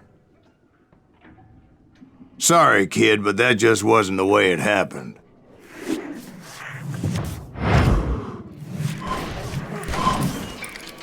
It was early evening, not high noon.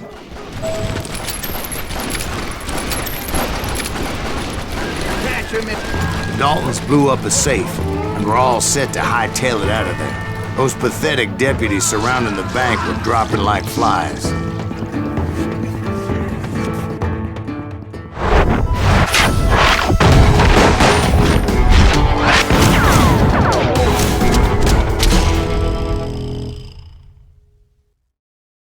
I had been tracking those jokers for months, waiting for them to do something reckless. Boy, you are shit out of Finally, they did. Those stupid bastards decided to rob two banks at the same time in the same town where everybody knew them, but they still had friends in Coffee.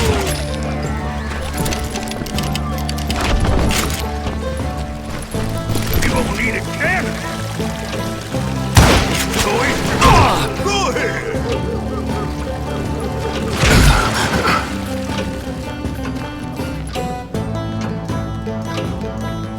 What are you gonna do?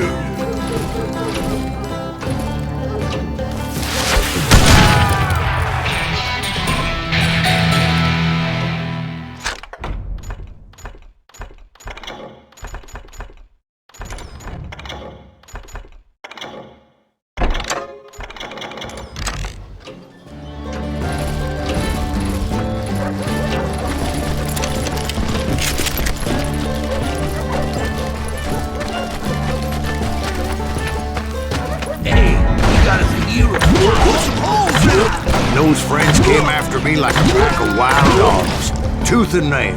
They were coming at me from all directions.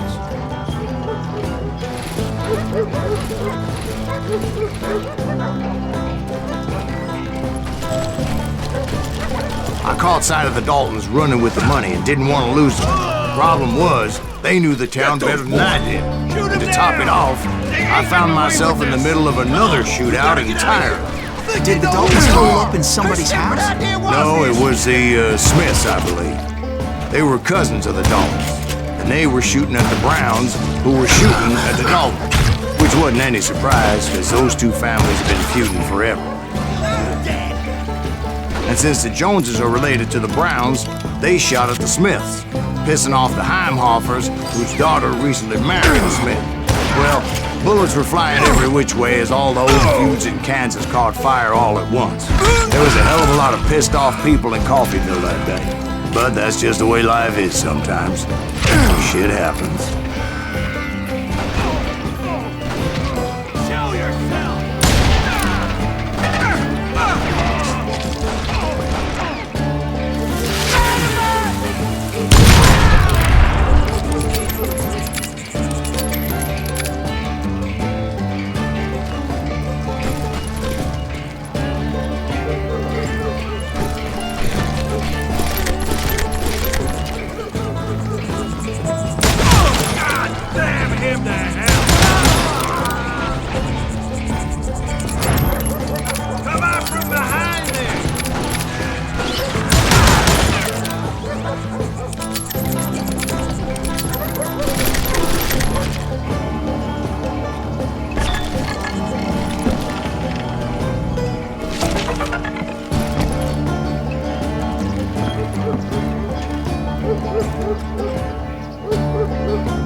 The Dalton boys knew I would never give up. Those Daltons weren't the sharpest knives in the drawer, but they always stood together. They set a trap to slow me down and allow at least two of them to escape. The third brother stayed behind to plant me, just in case that trap of theirs didn't work.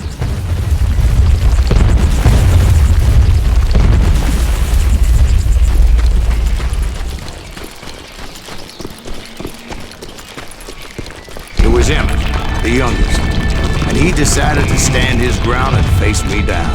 I ain't afraid of you, Silas Greaves. This is where it ends for you. He was determined to protect his brothers. I understood how he felt. Taking me on all by his lonesome wasn't exactly a recipe for a long life. I'm gonna plant you where you stand.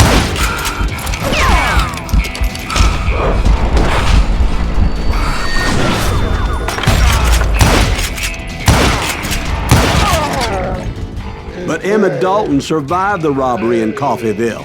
He's the only Dalton who did. They say he was shot 23 times. Well, Dwight, who do you think put all those damn holes in him? But I have to admit, that boy had grit.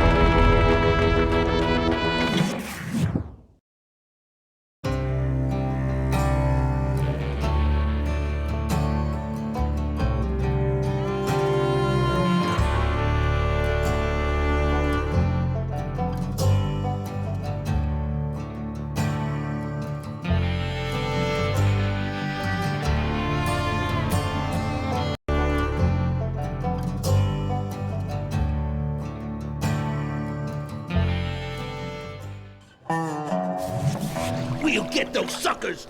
It took me a couple of days to track the Daltons down. They can't get away with this! And in that time, a whole posse of local vigilantes offered to lend a hand. We'll track him to the ends of the earth! They seemed as determined as me to find those outlaws. But as we headed into those swamps, it was like I had my own private army. There was no way those boys were getting away this time.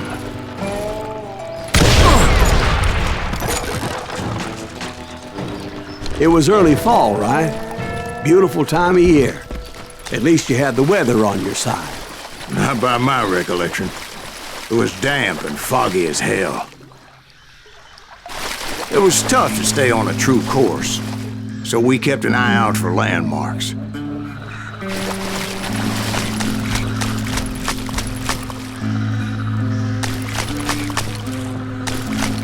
It was autumn.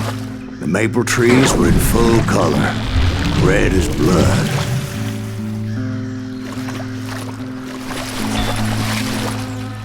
The rains that year were torrential, so the whole area was flooded. The vigilantes had spread out wide, and pretty soon I couldn't see anybody.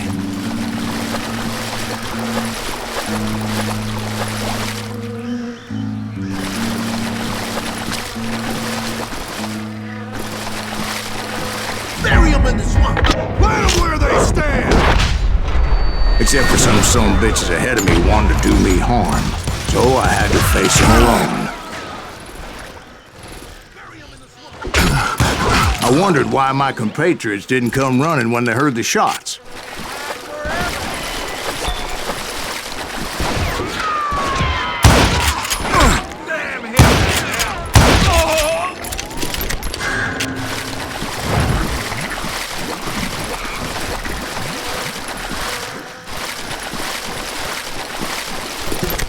So did you find the Daltons? Not yet, but I did have the questionable pleasure of meeting a few of their friends.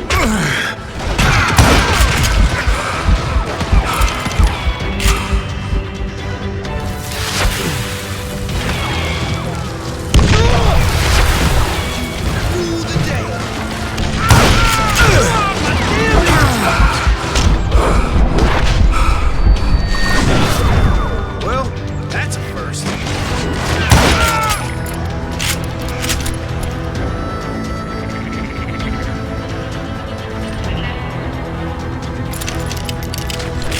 The boys had established quite a reputation by that time, so they attracted all manner of riffraff to their cause.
Point being, I was under serious attack. And my reinforcements was nowhere to be seen.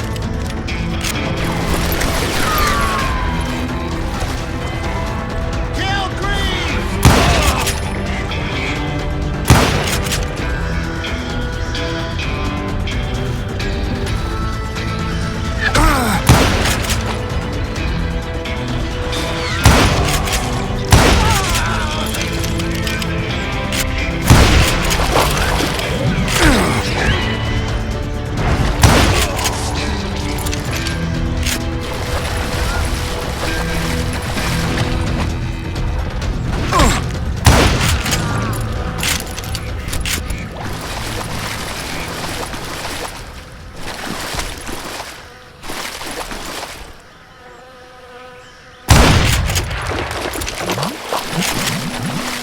But luckily, a barn materialized as if right before my eyes. I scrambled up top to get a better view.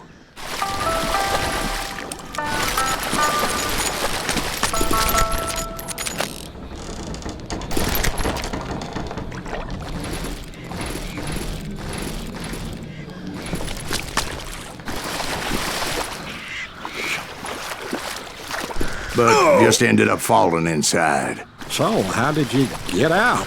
The barn doors was open. About right then, I saw some suspicious characters running for the bushes. Of course, I followed them.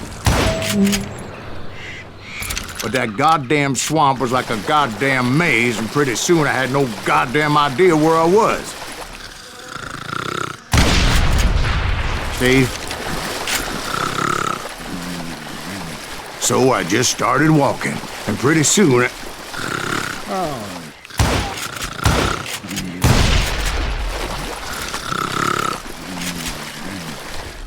Steve? Steve? Huh? Oh, no, I'm listening. Indians surrounded me from all sides.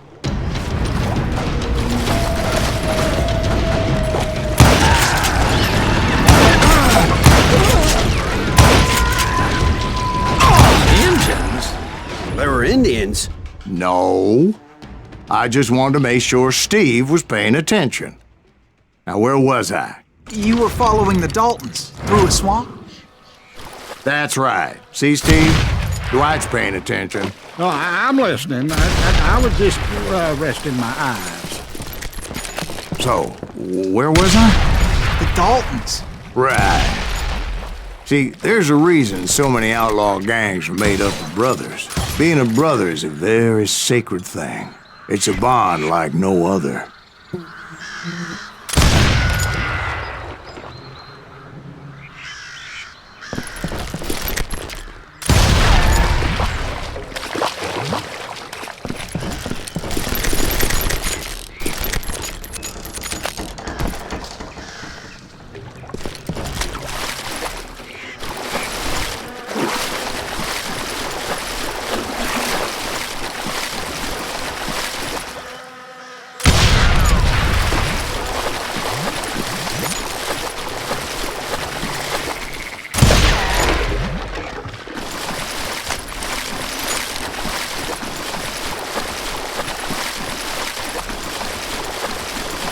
Stop that, son bitch!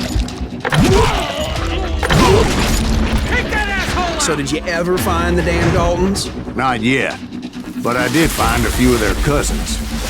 You can breed like rabbits. More Smiths or Heimhoffers or who knows what. But hell, what's more important than family? I'll bet Ben knows what I'm talking about.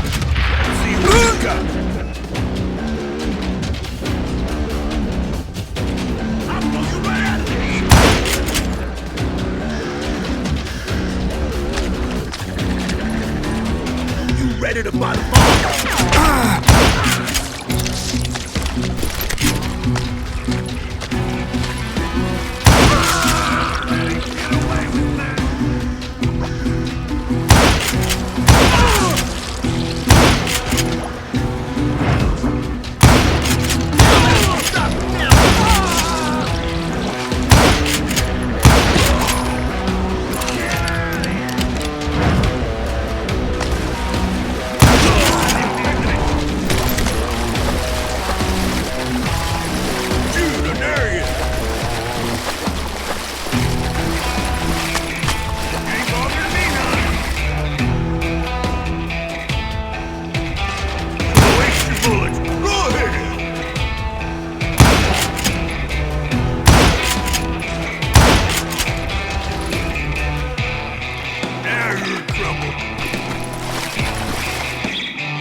Shoot around corners.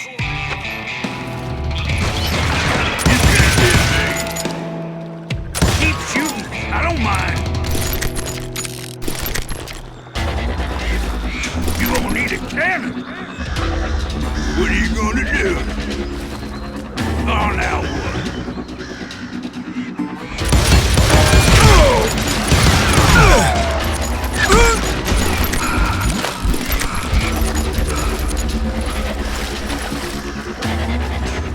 shoot, I dare you! Don't let that asshole get away with this! Oh, so you're hiding too now?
Boys were out there somewhere, standing together against anyone who would threaten them.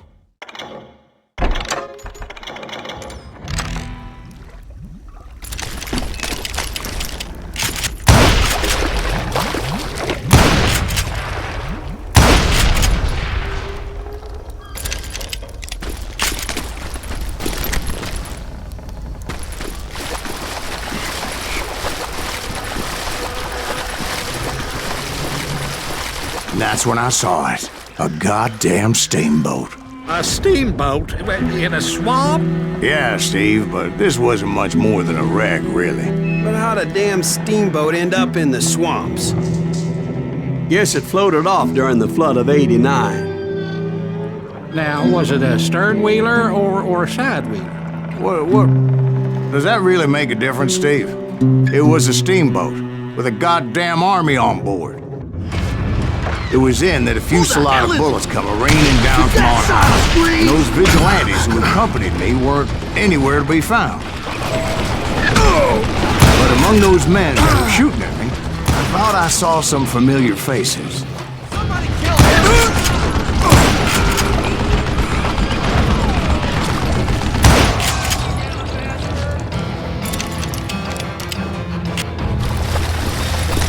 I'm ending you.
waiting on me.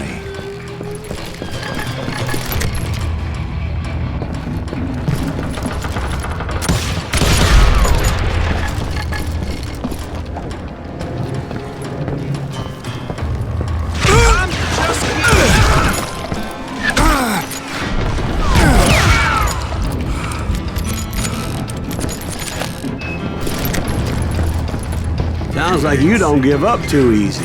That's the kind of man I am, Ben. I set out to do something. I do it. Surrender just ain't in my nature. Plus, I'm stubborn as hell.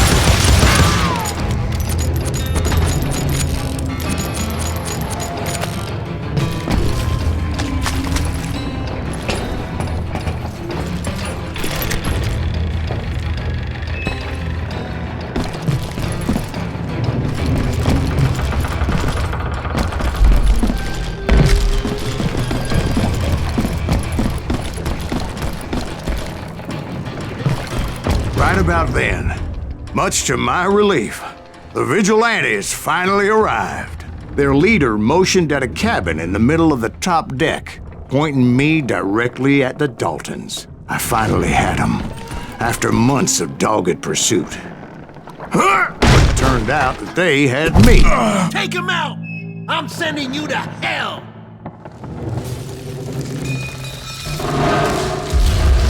The Daltons had played me like a fiddle. Apparently, the vigilantes were on their damn payroll. They didn't just want to shoot me. They wanted to burn me alive. But finding my way out of a burning labyrinth proved to be quite a challenge. It was a riverboat, right? I mean, it's not like it was a goddamn ocean liner. Well, yeah, but I was in a fight. Did you hear about that ship that's gonna launch next year? Largest one in the world. We're talking about the Titanic. If you ask me, it's too blessed big. I don't think it'll even float. So anyway... Don't be stupid, Steve. They know what they're doing. They say that the Titanic is unsinkable. Oh, God. But getting back to that steamboat, how'd you get off it, Mr. Greaves? I took in a lot of smoke that day, so I admit my recollection might be a bit hazy. But somehow I managed to finally disembark. It was time to settle this once and for all.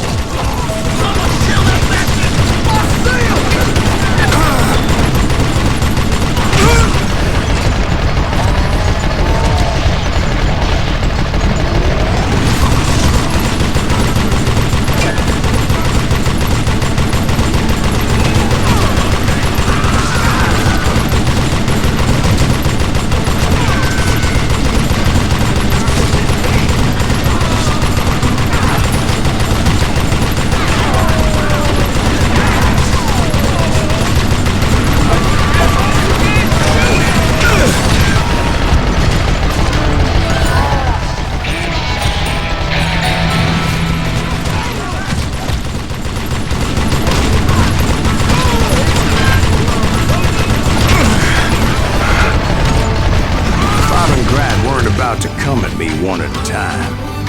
They were in this together.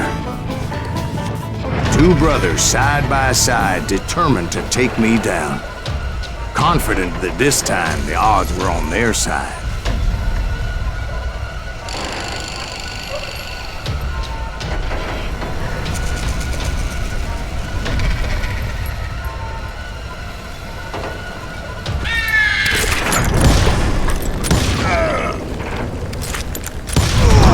They got it wrong. A sad end for those two. If they'd only known that Emmett was still alive despite his wounds. Paroled 14 years later, he moved to California and sold real estate and lived off the legend of that fateful day. And the tragic death of his two brothers.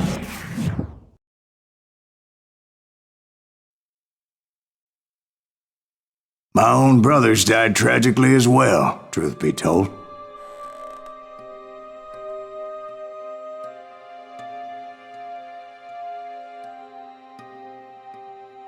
It was 1868, and me and my older brothers were pulling a tidy profit running cattle into Juarez, Mexico. One night after my brothers retired for the evening, I found a little poker game in a cantina with a couple of cowboys. And I just couldn't lose. I even won an old Spanish coin that had to be 100 years old. Well, I was mighty pleased with myself the next morning as my brothers and I rode for Texas. But before we crossed the border, those cowboys caught up with us. It was Johnny Ringo, Roscoe Bob Bryant, and another asshole named Jim. They wanted their money back and everything else we had, including our lives, as those boys didn't want us coming for them later. Bob put that old Spanish coin in my mouth and said, "I won't have it said that I left you with nothing, boy." Well, those horses bolted, and there we hung as those bastards rode away. The branch finally snapped under the weight of the three of us, but being my older brothers were bigger and heavier, they were already dead. And right then I swore to myself that I would avenge them. Ringo you know about, but Bob eluded me until I heard he was riding with the Wild Bunch.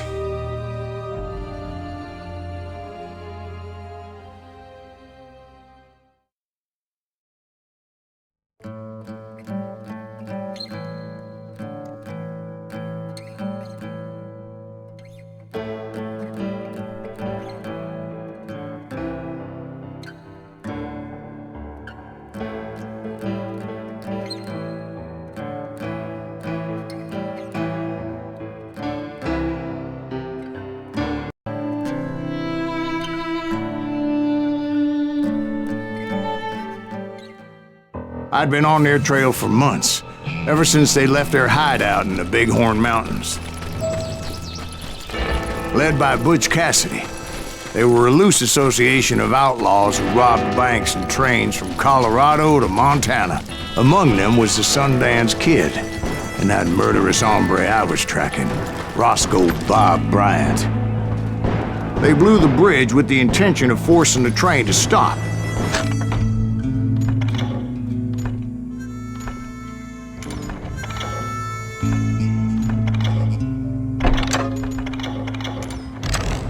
Well, I assumed the Wild Bunch was likely in the still intact part of the train high above, so I had no choice but to make my way up through the passenger cars dangling down.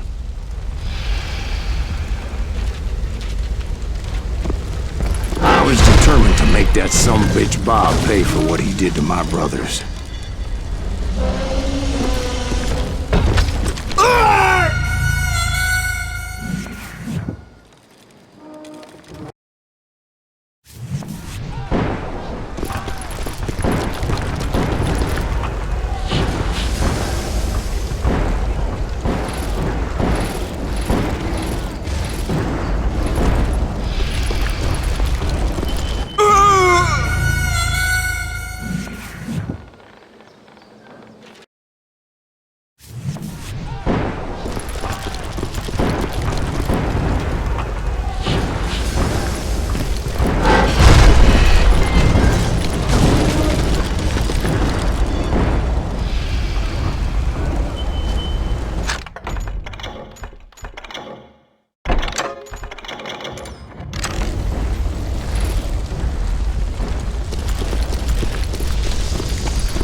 ears are still ringing from blowing up that bridge.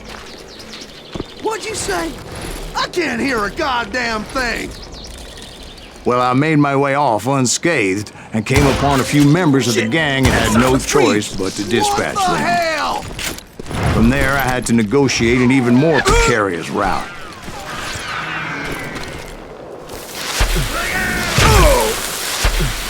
But first, I would need to get my ass out of there.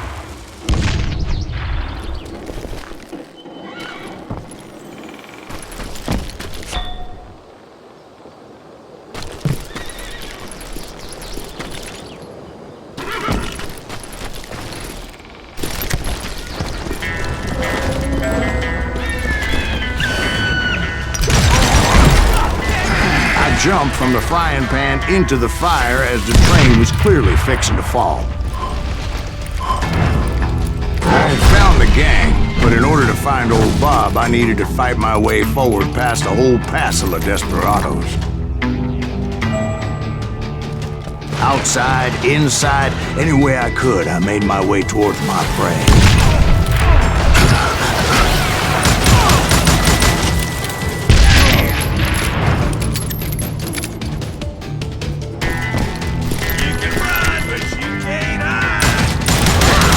Well, what about the passengers? It was mostly a freight train, as I recall. There were no passengers aboard that day.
As I mentioned before, I am not fond of heights, but I was too busy dodging bullets to worry about falling to my death. Odds were I was likely to die that day anyway, so I was determined to take down as many of those bastards as I could.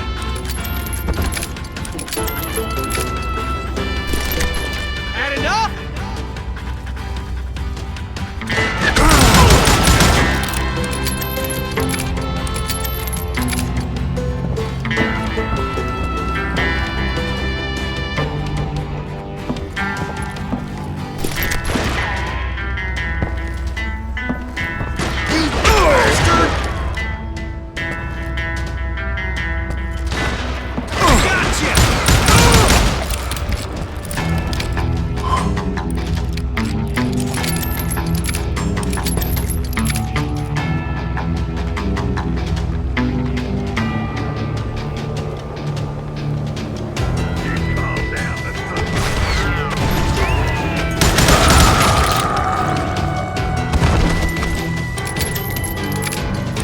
Times it was like shooting ducks in a shooting gallery. The only difference is these damn ducks shot back.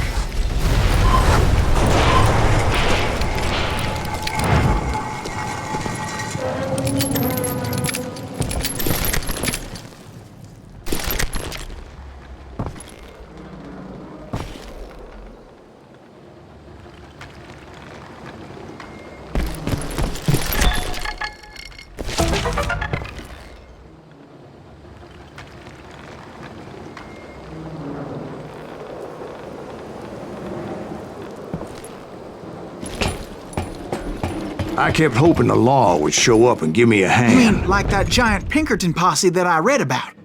Did they come riding in, guns a-blazing to help?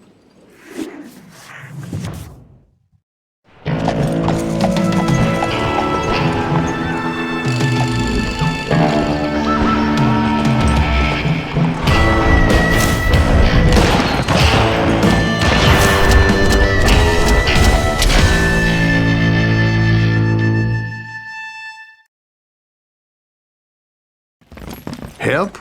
From the Pinkertons? No, son. I had to fight the Wild Bunch all by my lonesome, as usual. Who the hell is that? He's out of his mind! That's out of tree? Retreat! Retreat!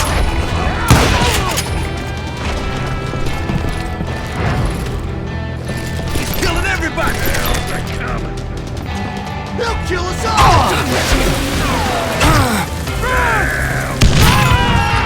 Get this.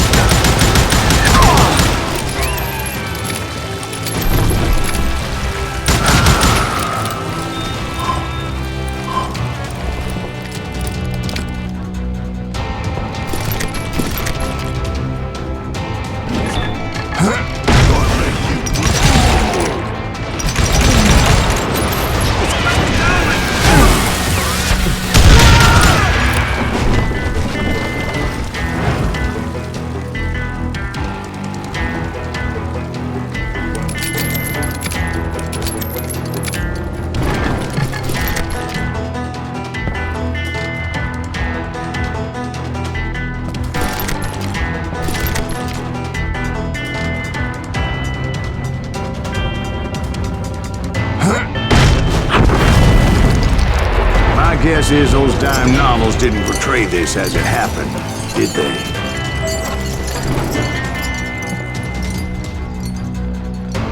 Only a few stragglers were left, and I had to cut them down pronto if I was going to stay on old Bob's trail.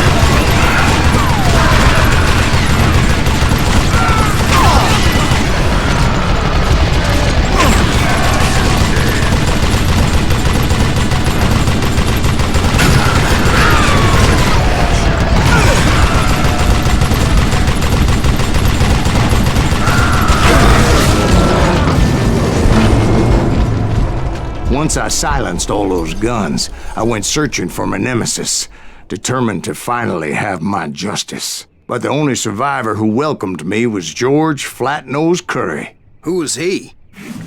The fastest gun in the gang. Right after Sundance, I mean. And Kid Curry, and maybe Elsie Lay. Though some folks might dispute that.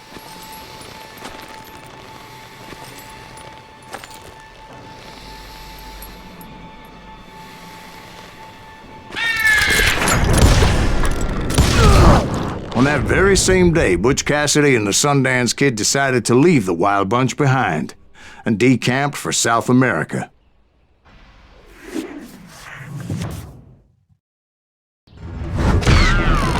They ended up living down there for many years, but I'm sure you already know all about that.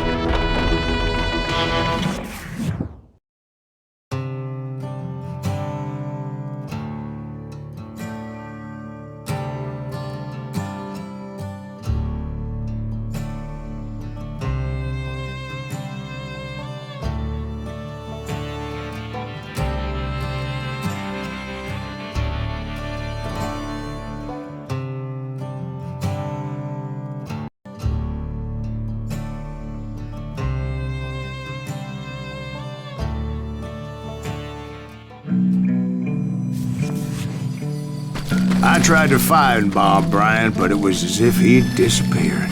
Sometime later, I heard the Wild Bunch was back together. Kid Curry escaped from jail and now he was running the whole shebang. So I took to their trail. Because I was still in pursuit of my brother's killer and hoped that he was back with him. That Kid Curry's kinda crazy, ain't he? Don't let him hear you saying that. Anyways, I tracked those boys to a camp right outside Parachute, Colorado. We're under fire!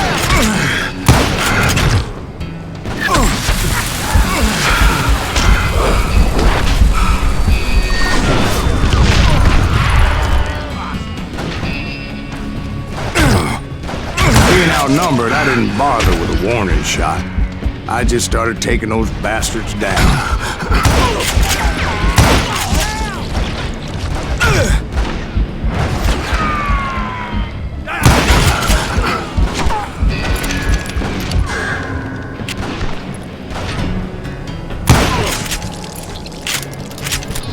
Old Bob wasn't among them, and neither was Kid Curry.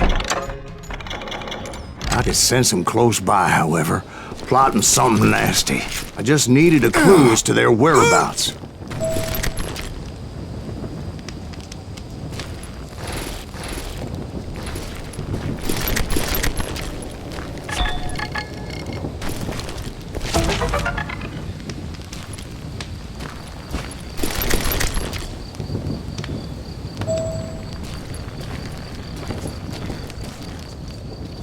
I found one. A map with their bold plan clearly marked. This time they were fixing to blow up a train trestle. Property of the Union Pacific.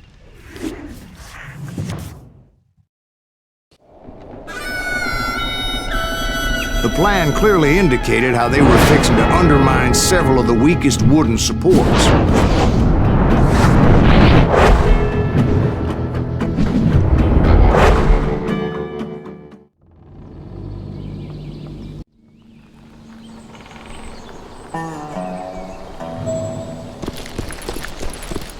Kid Curry was considered the wildest of the wild bunch.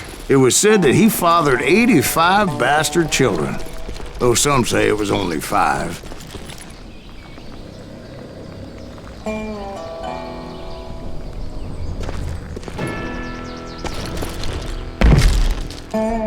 Kid Curry had bragged to a whore how he was gonna rob a train heading to the U.S. Mint in Denver. And that whore, Fat Sally, she told me.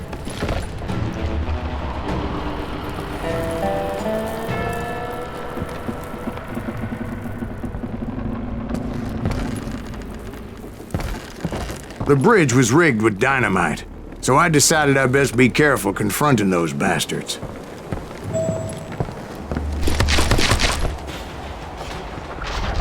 A moment later, I saw a ladder that somehow had escaped my attention. Don't you blow us up now. Don't worry, I know what I'm doing.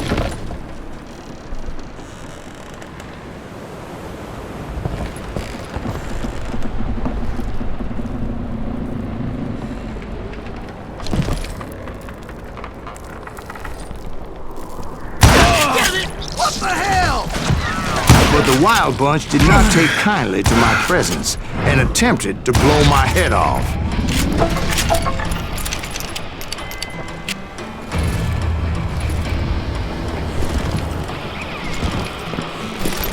It appeared the kid had found a number of new recruits to bolster their ranks. Yes, there's always desperate men willing to trade their lives for stolen treasure. What happened next? Well, having removed the first bundle of dynamite, I decided I might as well remove the other one.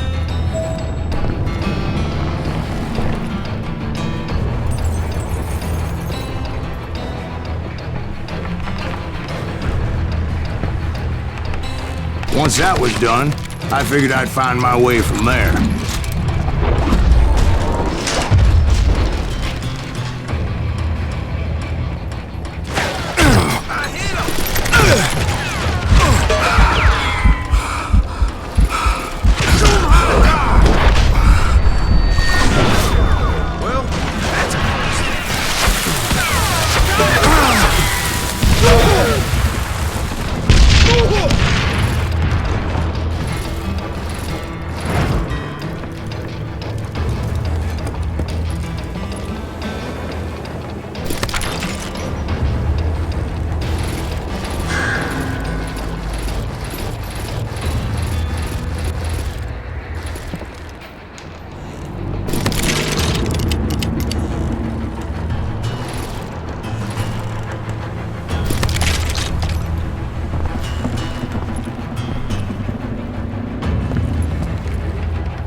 happened then?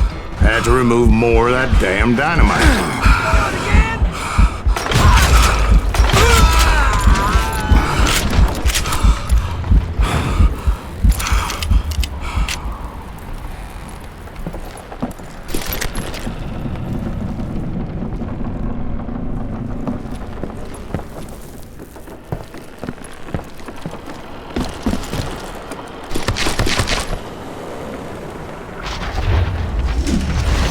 It must have been terrifying trying to make your way across. I was sweating it a bit, but then I noticed a footbridge tied up on high, so I shot the rope.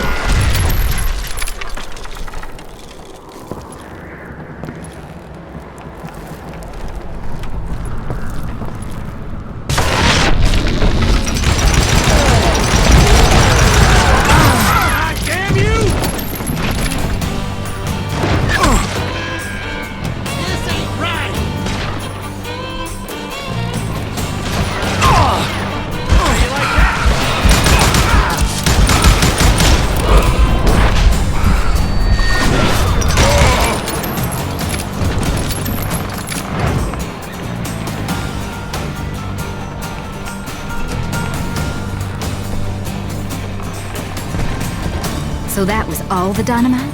Well, funny you should mention that, darling. As actually there was a fourth charge impeding my progress.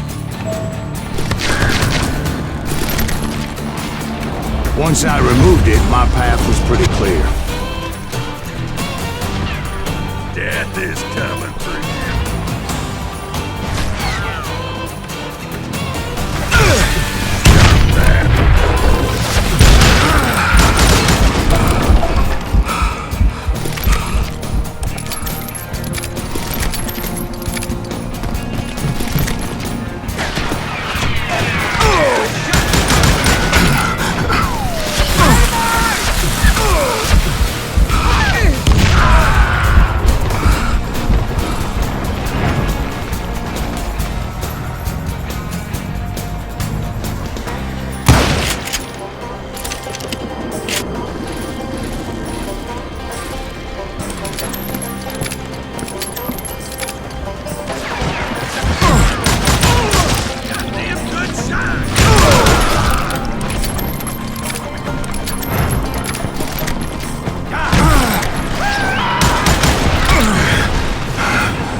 So I proceeded onward. I realized that that way just wasn't gonna work.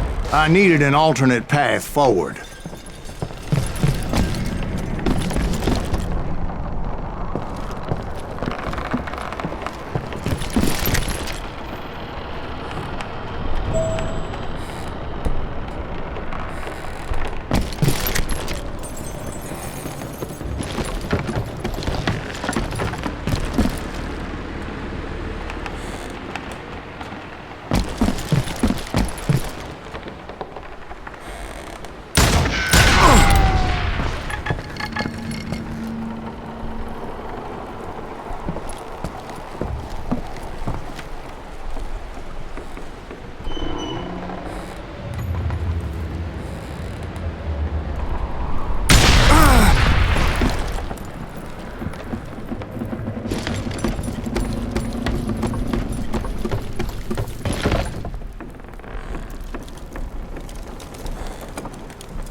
Luckily, I found a cave, and as I made my way back to the bridge, I saw something that concerned me.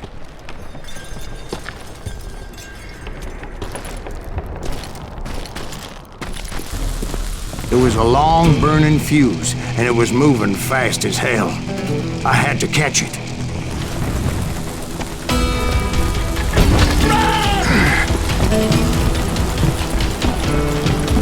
The burning fuse was so damn quick, I had to run like the wind. I almost had it, but no. Thought I was gonna have a coronary when I lost sight of those sparks.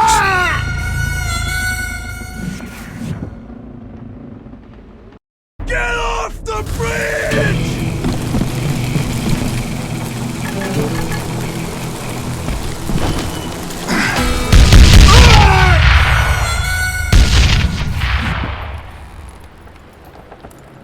Get off the bridge!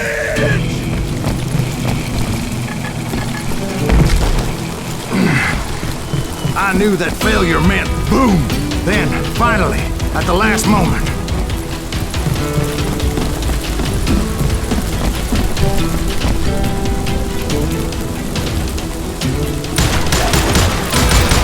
Whew. Of course, I was successful, or clearly I wouldn't be talking to you folks here today. Naturally, I removed the last dynamite charge. Well, it was a touching reunion. But by this time, I was thoroughly exhausted and dragging my ass, as I was not a young man anymore.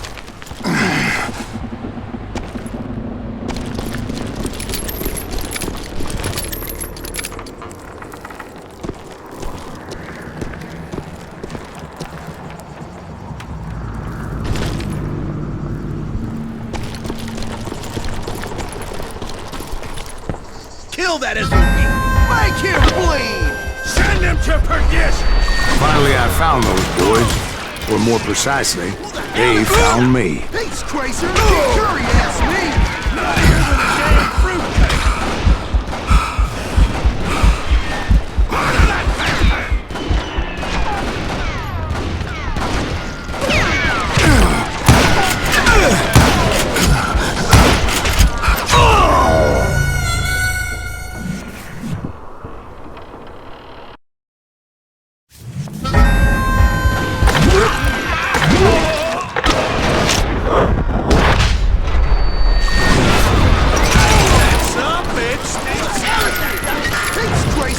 Curry asked me.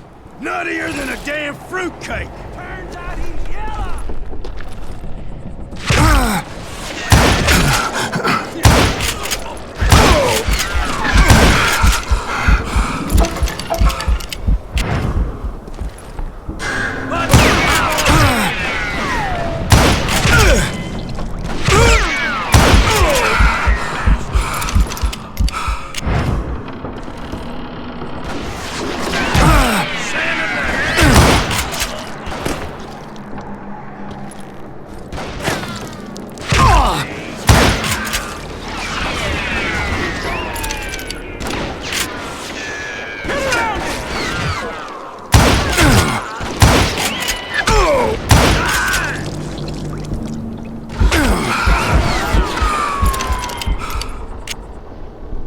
I'm putting you down!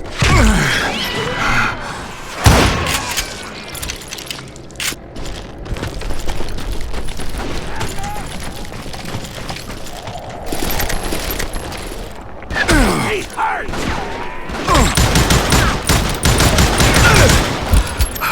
Kill him!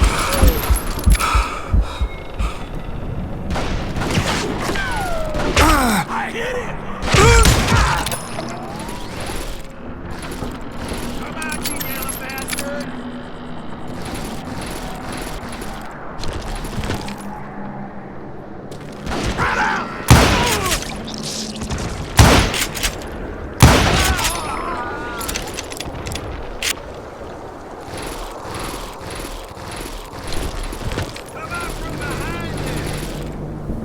Just when I thought things couldn't get worse, Kid Curry opened up on me with a goddamn Gatling gun.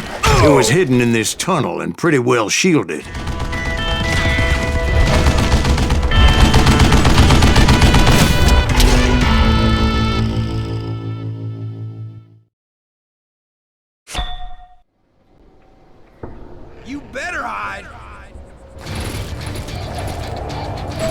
Luckily, I had located some dynamite. I still, however, had my work cut out for me.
settled down. And that's when I met Kid Curry himself.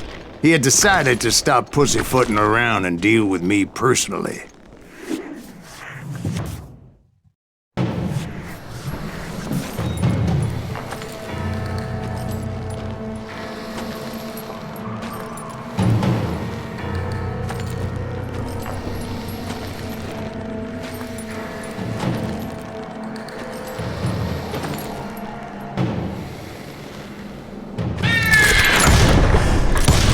Fast as he was, I was just a bit faster. And as he lay wounded, I demanded to know the whereabouts of Roscoe Bob Bryant. He shouted at me, "Is that what this is about? Bob went with Butch and Sundance to South America. You ain't never finding him."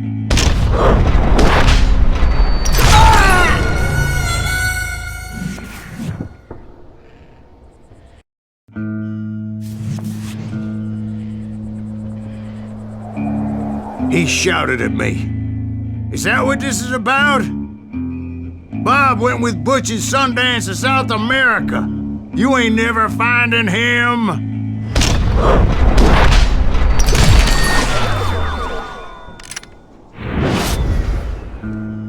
Those were his last words.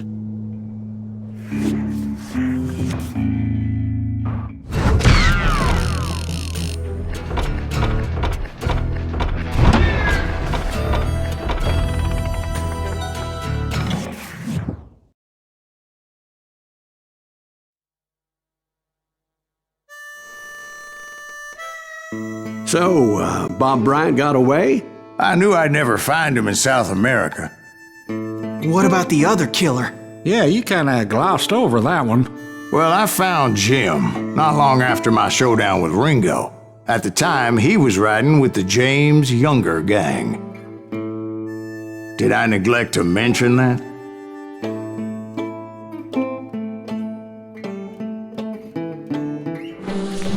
Jesse James? The greatest outlaw who ever lived?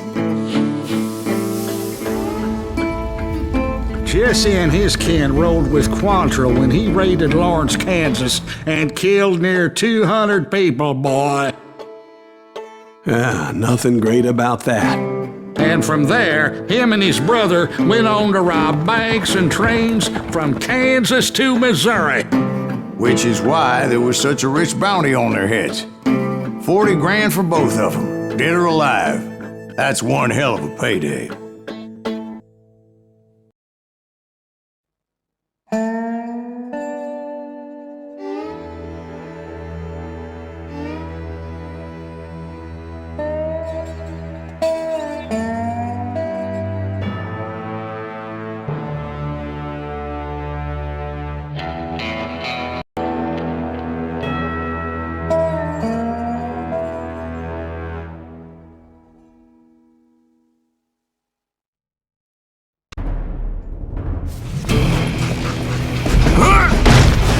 I confronted them as they were robbing a train. Bullets were flying at me from every which way. But I knew I'd have to fight my way forward if I was gonna find this Jim.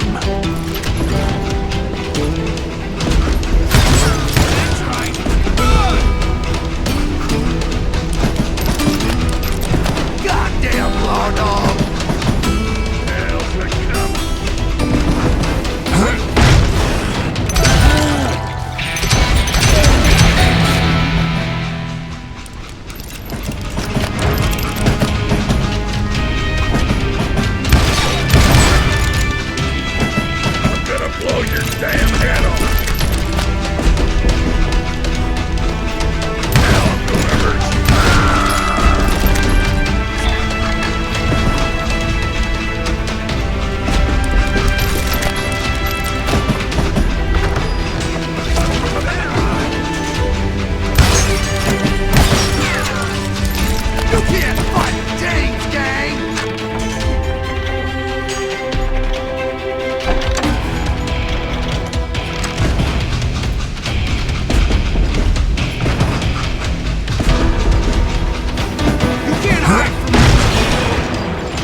Now, wait a second. How'd they stop this train in the first place? Well, the James boys were experts at this.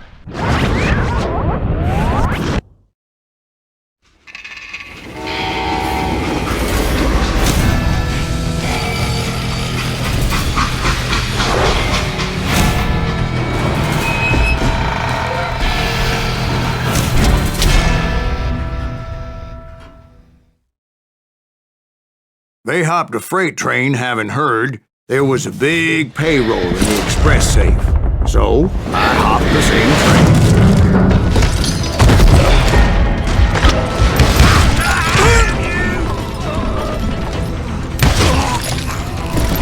The James Younger gang was decimated after that little fiasco they had in Northfield, Minnesota. So Jesse needed more men and took on the killer I was after, along with a host of others. I was hoping to find my man and put a bullet in his head.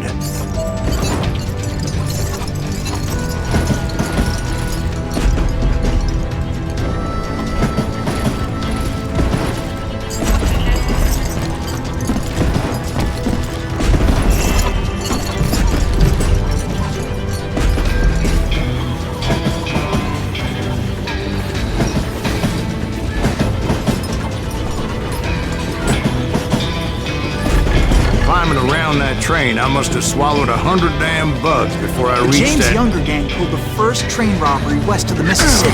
Sounds like you hold them in high regard. Everyone knows they were the most famous outlaw gang ever.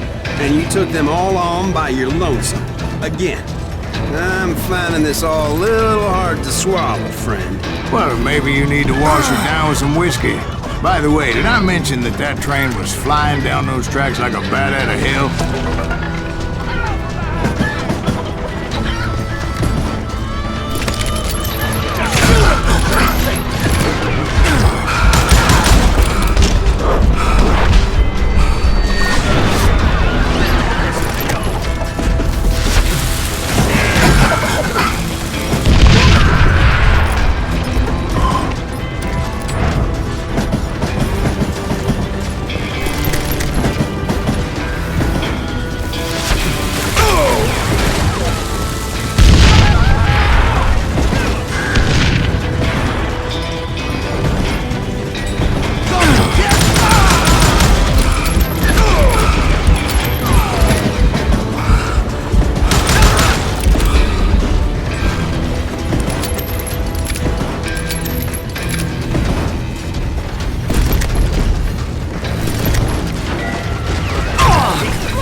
Anyway, excuse me, Ben. Where would I find the gentleman's facilities? Suddenly I have an urgent need to drain my one-eyed snake. Well, I've had more than a few drinks, and I've been sitting here for quite a spell. Right through there. Let me show you. I never heard so much malarkey in my life. You think he's bullshitting us? You don't think he's Silas Greaves? I think he's just some old drunk looking for some free liquor. I don't know, Jack. I think I believe him. You don't think he met Jesse James? Oh, you gotta be kidding me. That story makes no sense at all. Jack. I mean, you gotta be 2 bricks short of a load to believe that cock and bull story. I don't agree. Jack, lay off the But you bar. seriously think that tired old man went toe-to-toe with Jesse James? Well, that's better. Did I mention that this Jim was married to the infamous Belle Starr? Of course, I didn't learn that until later. Anyway, I made my way forward the best I could. Around the sides, over the roof. Get out of here, you coward! At some point, some sumbitch saw me and shouted out, "It's the damn Pinkertons!" It's a damn Pinkerton! Now, I never worked for that limey cocksucker. but I guess they assumed I was one of his assassins. Those evil bastards firebombed Jesse's mother's house and killed his stepbrother. So it's no wonder each and every asshole on that train wanted me dead. Everybody's always mistaking you for somebody else, aren't they? Why is that, I wonder? You rightly know, Jack. I'm just telling you how I remember it. I bet you are. Shoot that stupid son of a bitch!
Logs and had to come up with a creative way to make my way forward.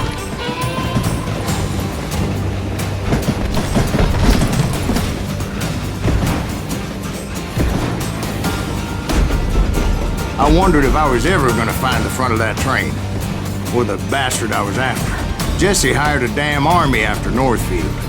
Guess he didn't want to be outgunned like that ever again. Right about then, I was attacked by some asshole on a Gatling gun.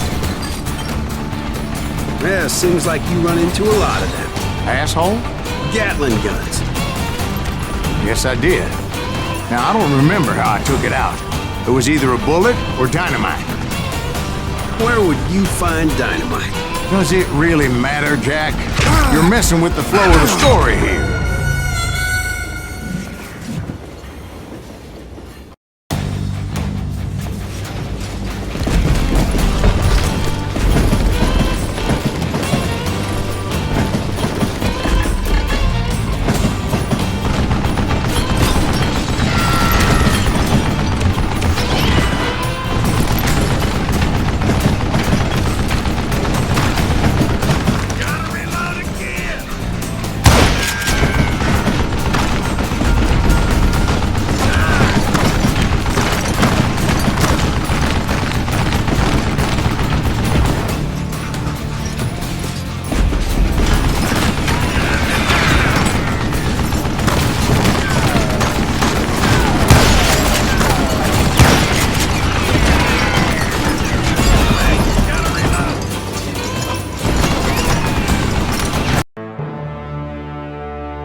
Right about then, I was attacked by some asshole on a Gatling gun.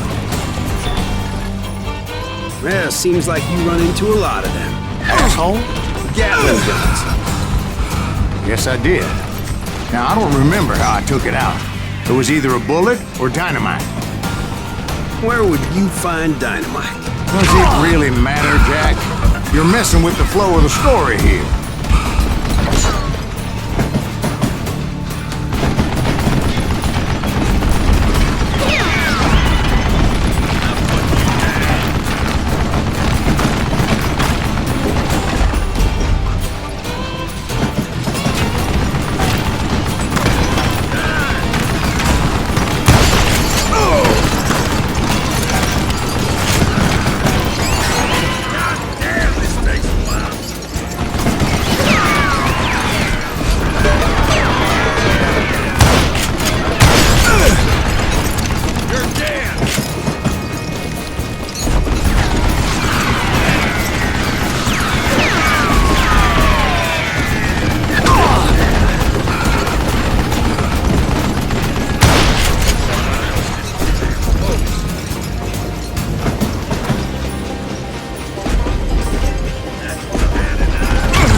I was looking for Jim and shooting any son of a bitch stupid enough to get in my way. And that included Jesse James himself.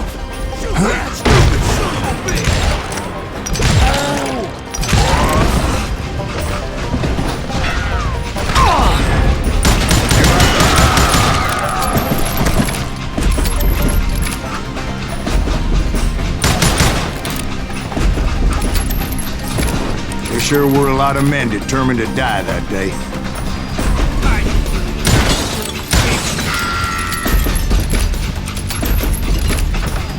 You don't want to mess with us!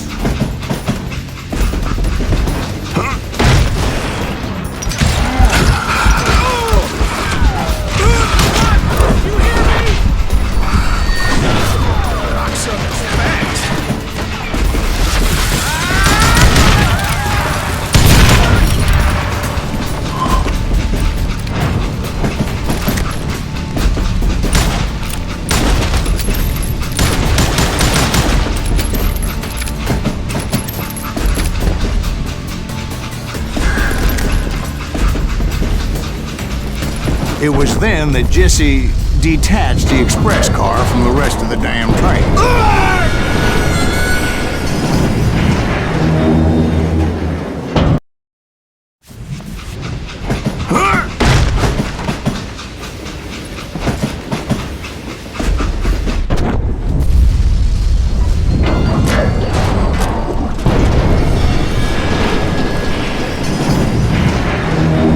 I could see Jesse waiting for me, fixing to kill me so he could get away with all that money.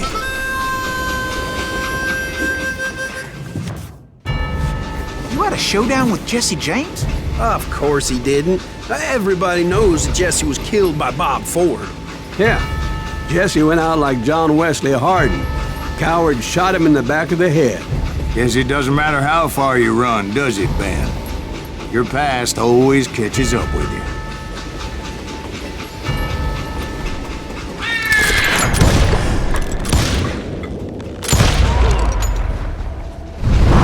Yeah, I didn't kill Jesse James.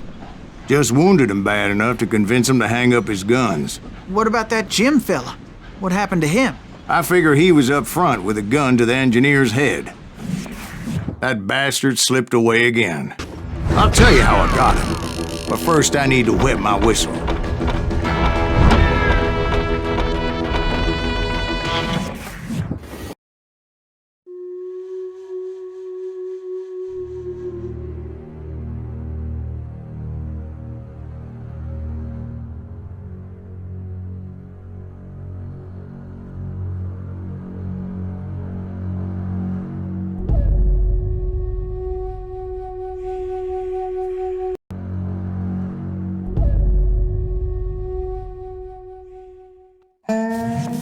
After my showdown with Jesse, I continued to track his brother, Frank, and that son of a bitch, Jim. I followed those bastards into the high mountains as they were going to ground. What mountains would that be? Somewhere in the Ozarks, I believe. The perfect place to hide out from the authorities. In fact, before I could find them, some Indians who fled the Reds and were hiding out from the military found me first. They probably thought I was a cavalry scout and didn't want me telling the military where they were.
Hey, how about another whiskey, Ben? Nothing better to soothe the troubled soul.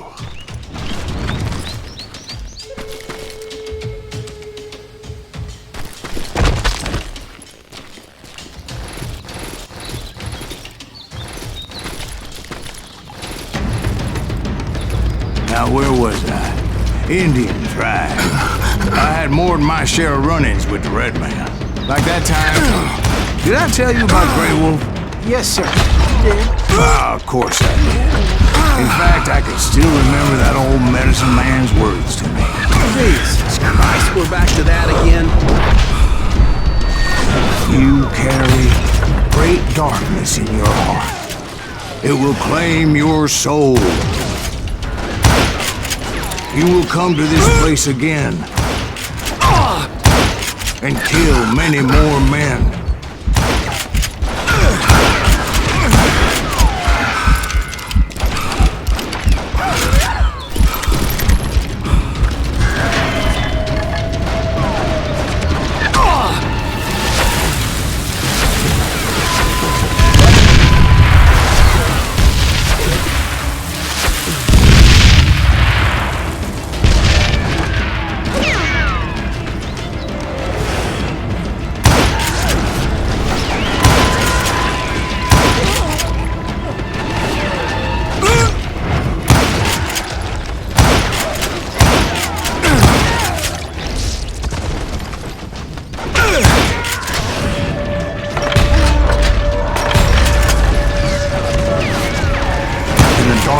Will grow until it consumes everything you are.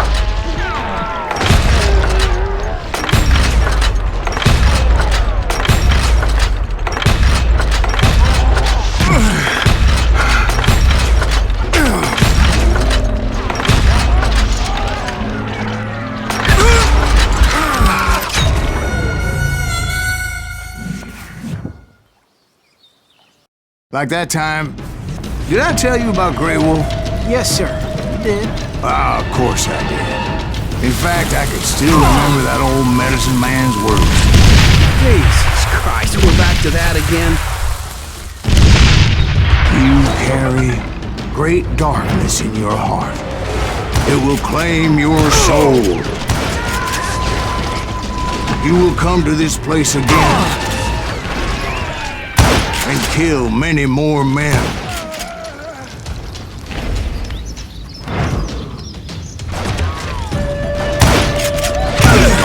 Will grow until it consumes everything you are.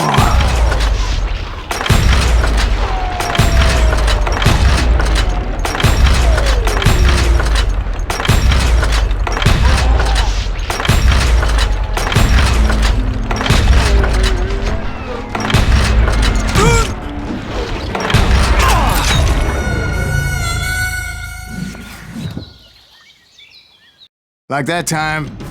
Did I tell you about Grey Wolf? Yes, sir. You did.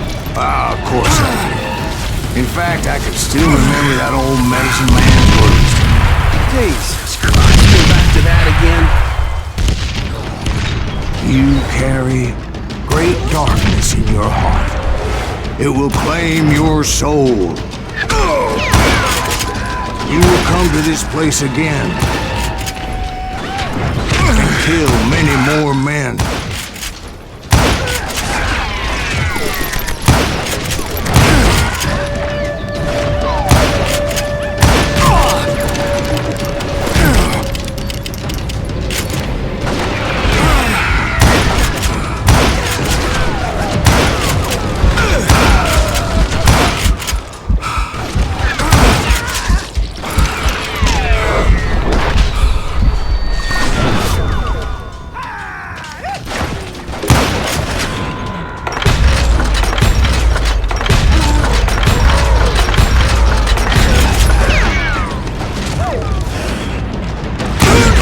Will grow until it consumes everything you are.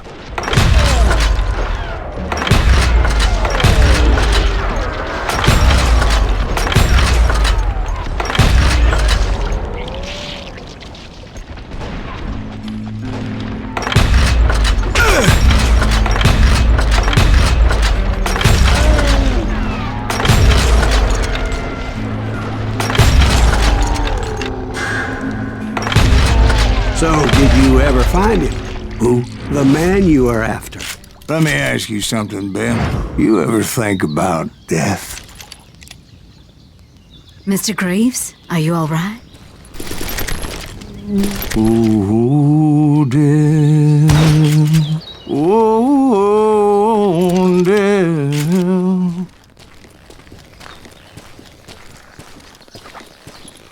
Won't you spare me over till another year? What is this that I can't see with ice cold hands taking hold of me? Oh, death. Oh, death. Won't you spare me over till another year? Well, I am death, none can excel. I'll open the door to heaven or hell. Oh, death. Oh, death. Won't you spare me over till another year?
Oh, death, someone would pray. Could you wait to call me another day? No well, no land, no silver, no gold. Nothing satisfies me but your soul. Oh, death. Oh, death, won't you spare me over till another year? So are you gonna answer the question?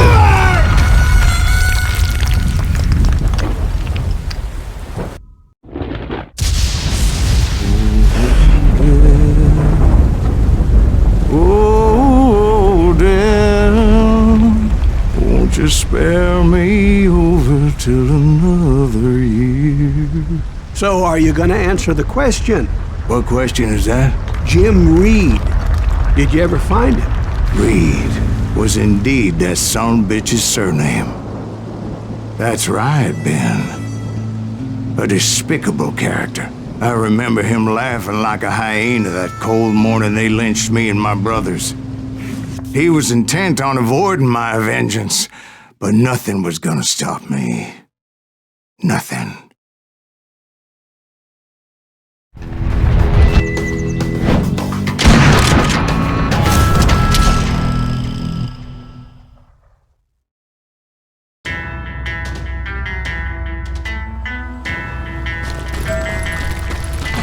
I finally did track those outlaws down. They had long rifles with scopes and were well positioned to pick off any poor soul who came anywhere close.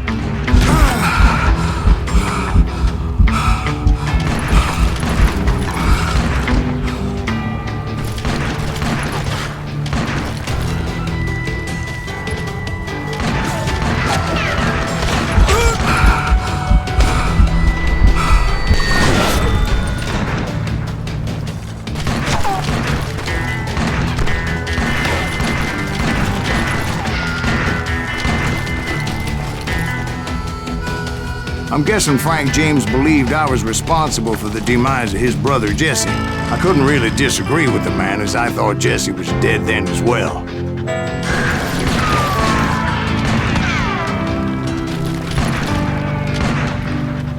He backed off as I closed in on him, but he was still intent on killing me.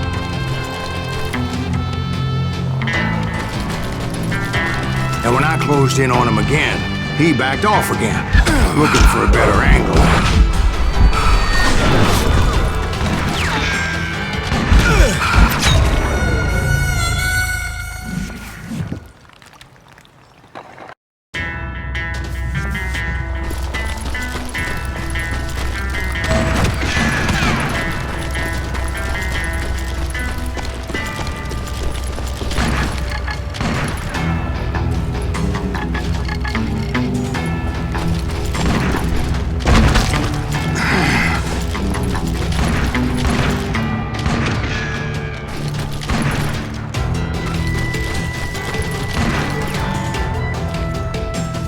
Well, I can't fault Frank for wanting his revenge, as I was there for the same damn reason myself. At this point, I'm guessing you think Silas Greaves is a worse murderer than Jim Reed ever was.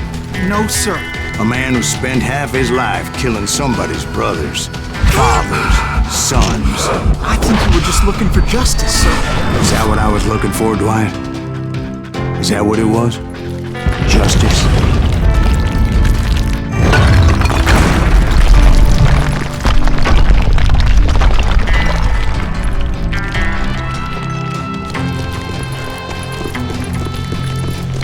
Isn't that why you were hunting the James gang? The James gang. Right. I finally found Frank holed up in his mountain cabin, and he was determined to have me dead.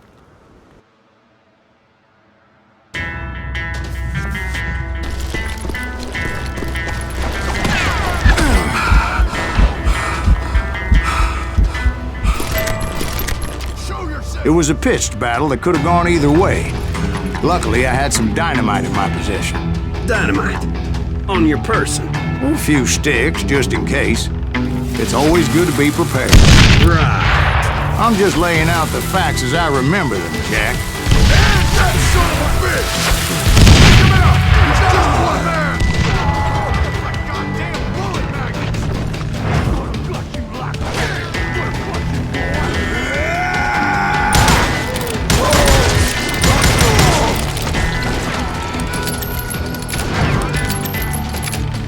Lily liver bastard!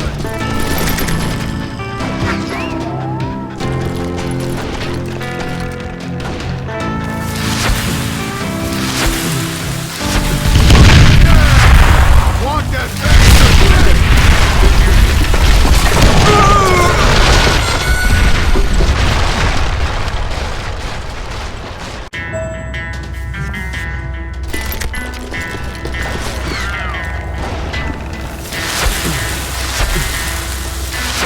And that son of a bitch! Take him out! He's just one man! Put him down! Want that bastard! No! That old shack? Well, it went tumbling right off that cliff. With Frank James still in it? Yes, sir. But Frank James is still alive, living in Missouri, showing folks around the family farm for 25 cents a tour. I didn't say he died in the fall, now did I?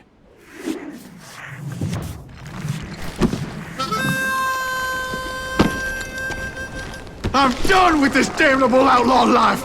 Kill me, don't kill me, do what you will! At this point, I just don't give a shit! I explained to Frank that I had nothing against him personally and that I was looking for someone else. You want Reed? Have at him! I never did like that bastard! I am done here! We parted in peace as Frank pointed out the path to my prey before making his way back down the hill.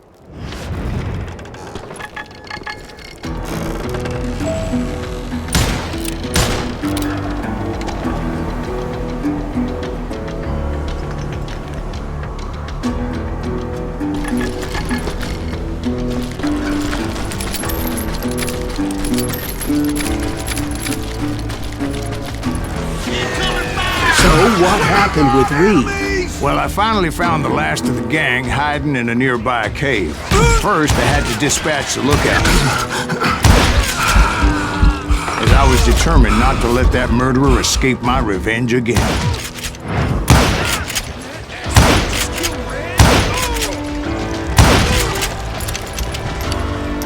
Hey, boy!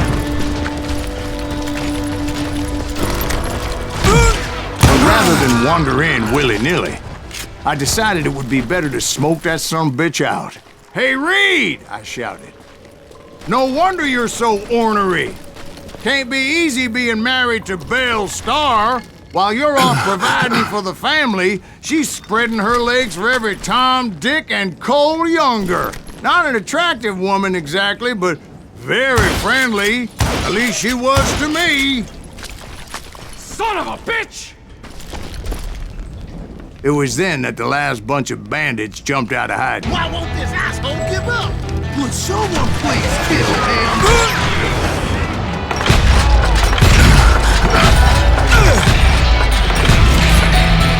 Son of a bitch!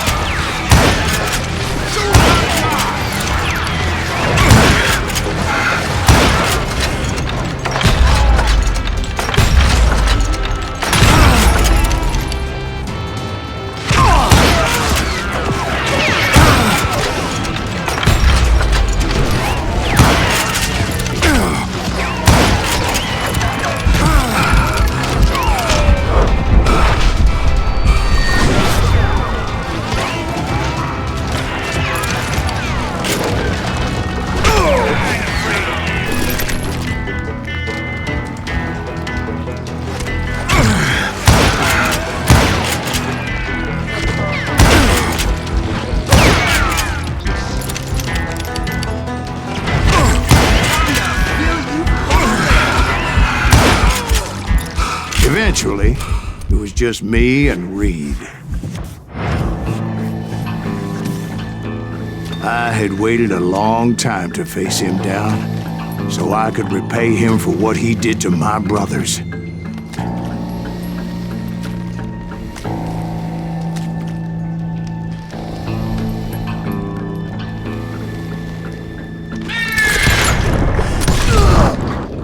And repay him I did.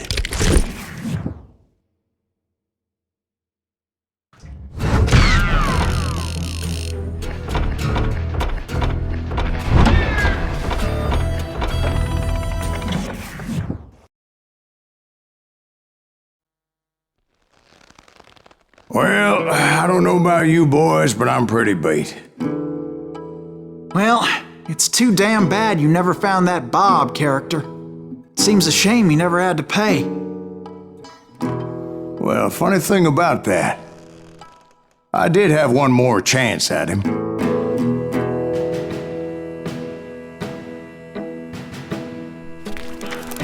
Six months ago, I heard that Butch and Sundance were back in the States and had gathered up some of their old gang. I tracked them down, hoping that Roscoe Bob Bryant had returned with them. So you're saying they didn't die down in Bolivia? That's what I'm saying.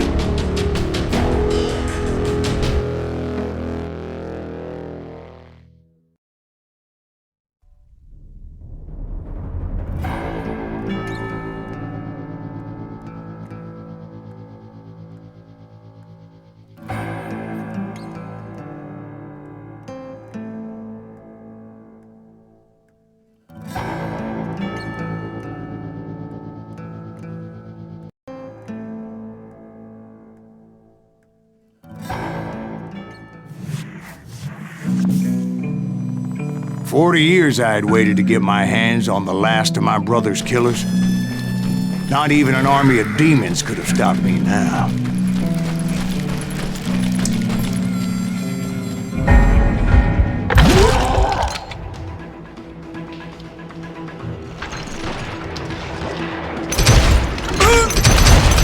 Both Johnny Ringo and Jim Reed fell fairly quickly, but the last one, Roscoe Bob Bryant.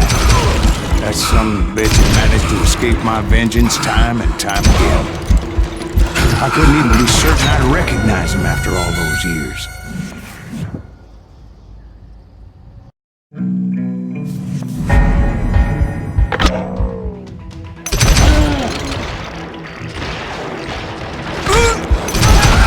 Both Johnny Ringo and Jim Reed fell fairly quickly, but the last one,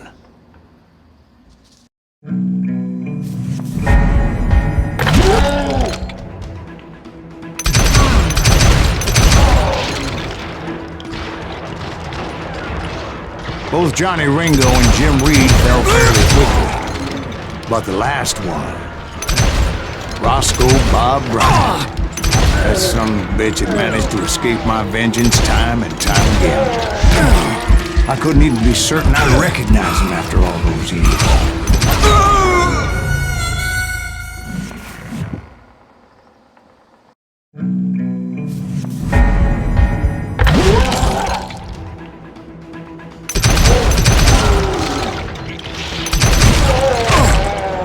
Both Johnny Ringo and Jim Reed fell fairly quickly, but the last one, Roscoe Bob Bryant.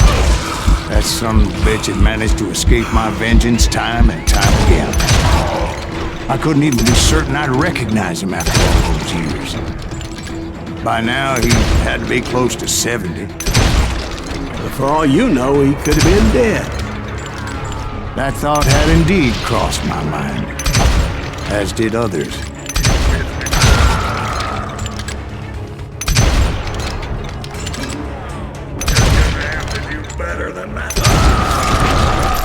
For instance, did my thirst for vengeance turn me into something worse than the man I was after? By this point in my storied career, I had killed more men than Bob Bryant ever had. I was furious as hell at that bastard for making me who I am. A man with no family, no friends, no purpose except shooting Bob Bryant dead.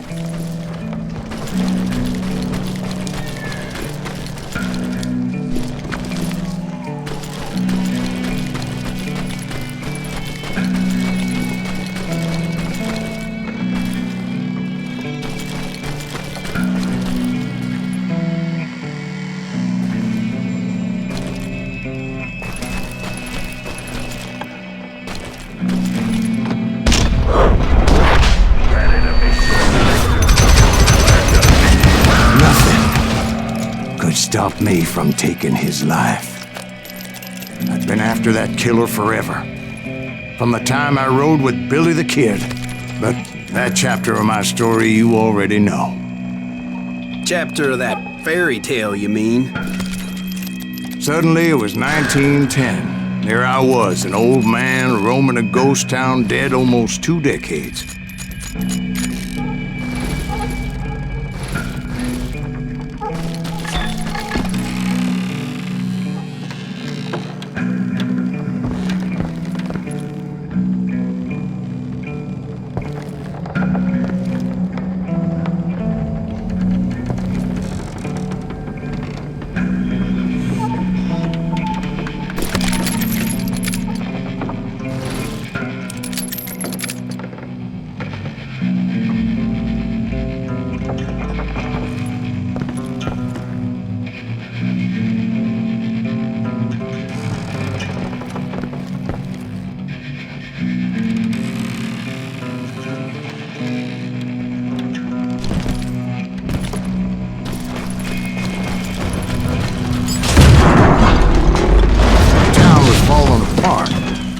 Just like me.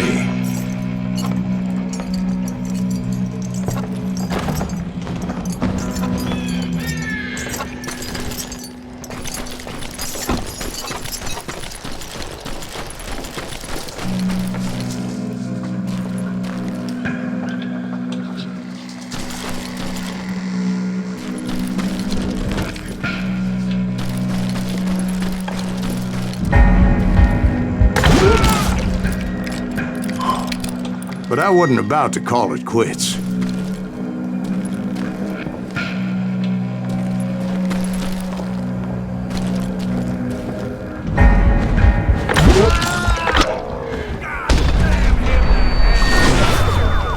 though the ghosts of my dead brothers were begging me to end what I started so long ago. Mr. Graves, are you all right? Would you like some water? The Wild Bunch knew I was there. They were after a treasure they had hidden before they fled, buried in the grave of a dead amigo. Some folks think the town is haunted, so they figured there wouldn't be many people poking around. I intended to fill that grave with Bob Bryant's corpse. But like I said, the bandits knew I was on to them. They lured me in and hit me with everything they had.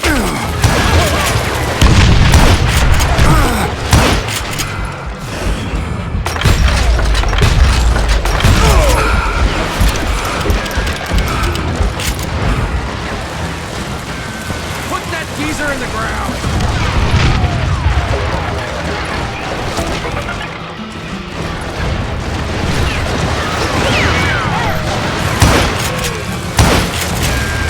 You obviously prevailed since you said Actually, in that moment, I did not prevail. So I suppose we're talking to a ghost. Funny you should put it like that, Jack.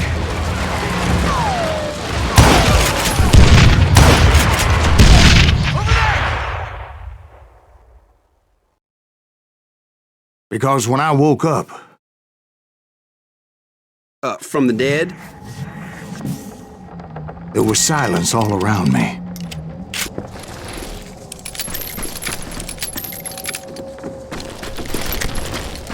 I could swear to God I saw Billy then. Billy who? Billy the kid. William Bonney. He was shooting at me from a rooftop. Here, there, even over there. So I am right. You are titched in the head. Mr. Graves, perhaps we should switch you to coffee? You see that old Indian again, too? No, but I did see Billy's killer, Patrick Floyd Garrett. He came at me guns a-blazing. But I knew that old war horse had died 2 years before. I wondered if maybe I was dead too and confronting the ghosts of my past. Perhaps all my sins were coming back to haunt me and drag me down to perdition.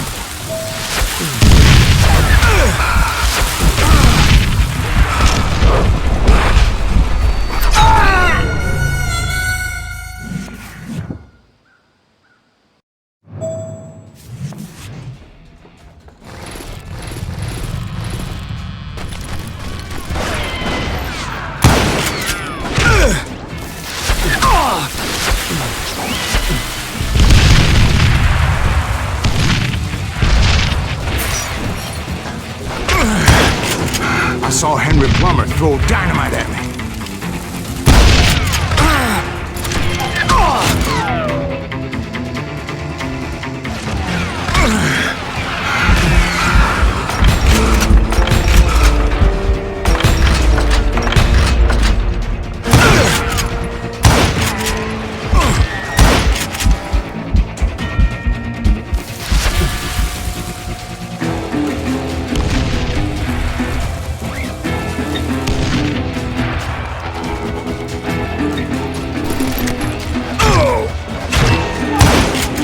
In the gates of the cemetery, I saw John Wesley Hardin, just like I remembered him.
with his terrible double-barrel shotgun.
To the cemetery, I saw John Wesley Hardin, just like I remembered him.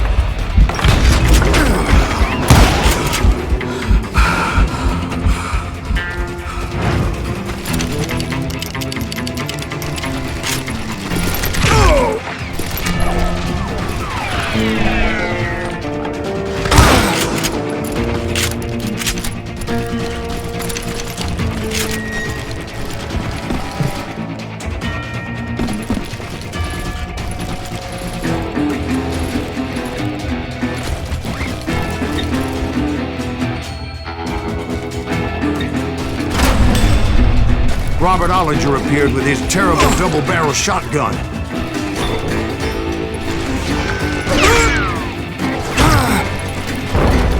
The Ghost Army was stopping me. My father-in-law got hit with a falling branch. He spent the rest of his life talking to dogs. Newman Hayes Clanton, William Brocious, John Peters Ringo, they all wanted me dead.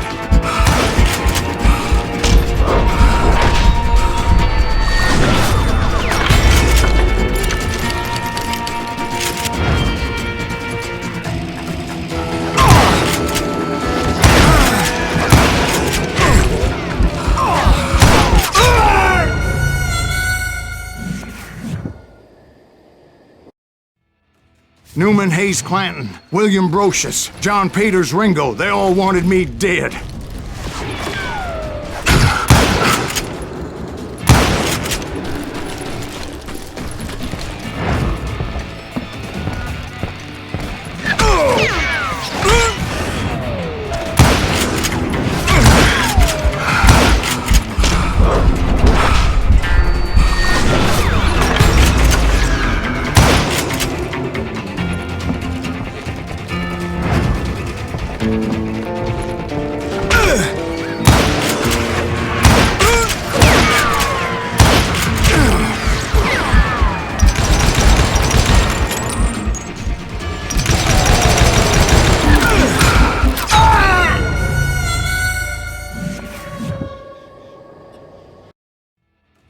Newman Hayes Clanton, William Brocious, John Peters Ringo, they all wanted me dead.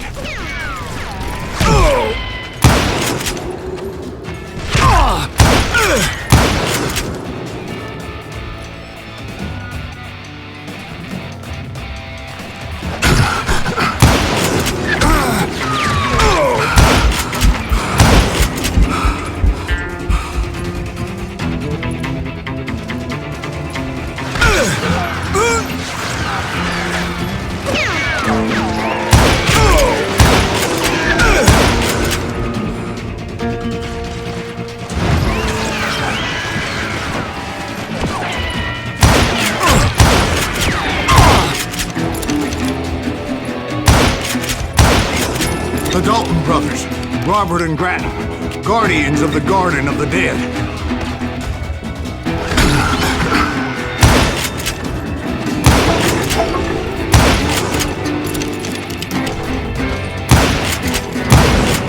George Curry and Harvey Logan, alias Kid Curry, both thirsty for vengeance from the great beyond.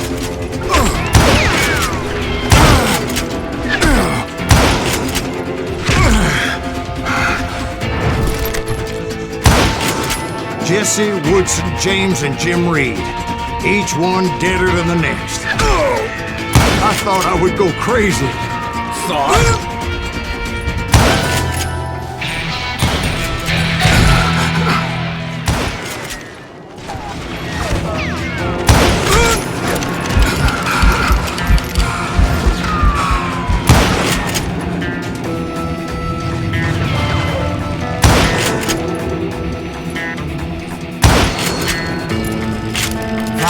I saw Harry Alonzo Longabaugh. The Sundance Kid?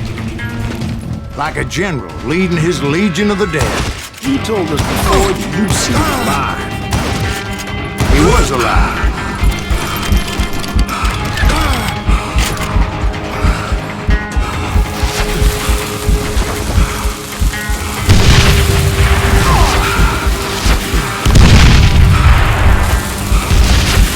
Then I heard a voice call to me from afar. It was Robert Leroy Parker, a.k.a. Butch Cassidy, coming at me from out of the fog. Thanks for taking care of that bastard.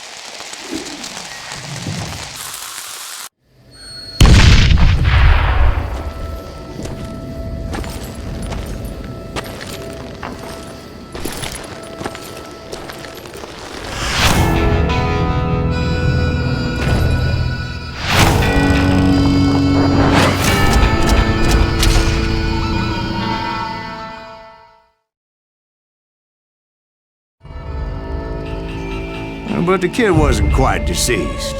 Not yet. Takes more than one little bullet to kill the likes of me, partner. Those two looked like they hadn't seen each other for quite a while. Clearly, they were no longer amigos. Shit. I was hoping I wouldn't have to kill you.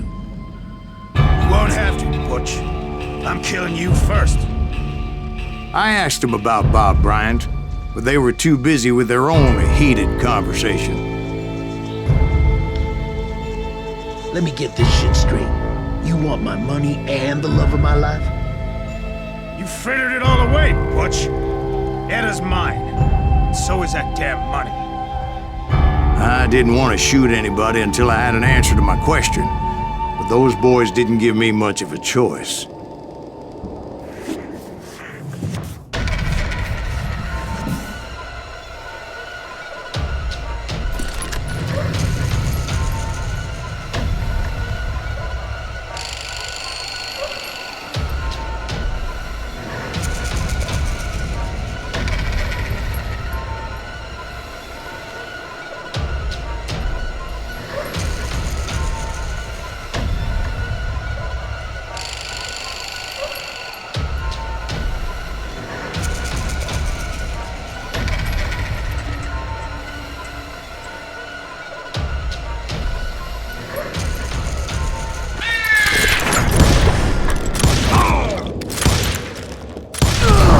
Butch Cassidy and the Sundance Kid died there in that cemetery not 6 months ago.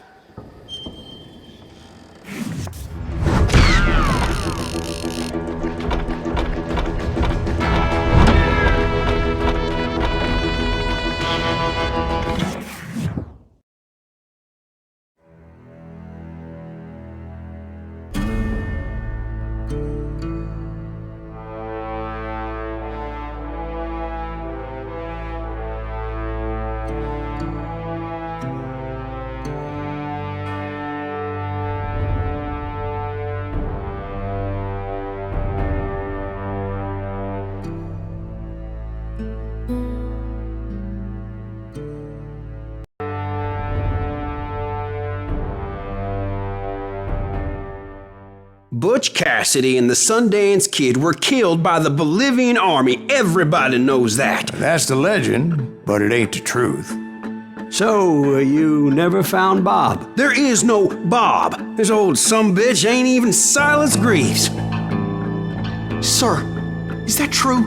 Have you been pulling our legs this whole time? Well, not the whole time. Oh man, I think you've worn out your welcome here. Maybe you're right, Jack. Maybe it's time to pay. You see, Ben, or should I say Bob, your past always catches up with you. I was a different man back then, crazy. Drinking, I've changed my ways, I swear to you. If I could turn back the clock, But you can't, Bob.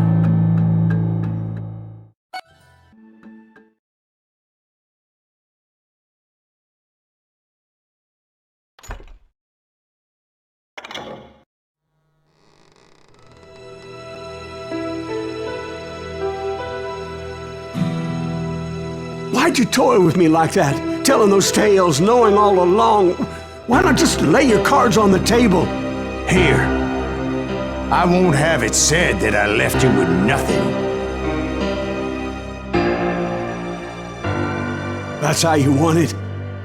So be it. Holy shit! Right, Molly, move against that wall. Go!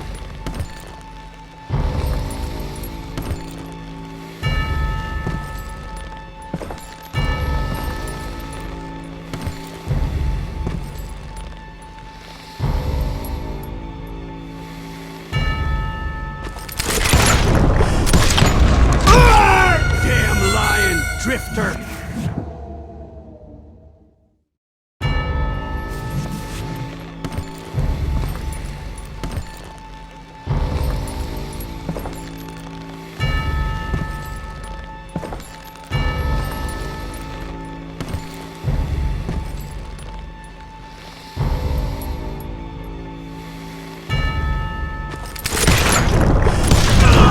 Oh my God! Oh, Jesus!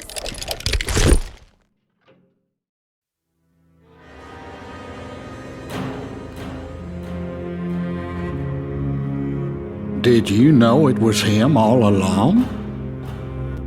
Cassidy told me Bob was in Abilene before he died. But I wasn't sure Ben was my man until he revealed how much he knew about Ringo and Reed. The coin, of course. Well, that was the last nail in that particular coffin. I better go get the sheriff.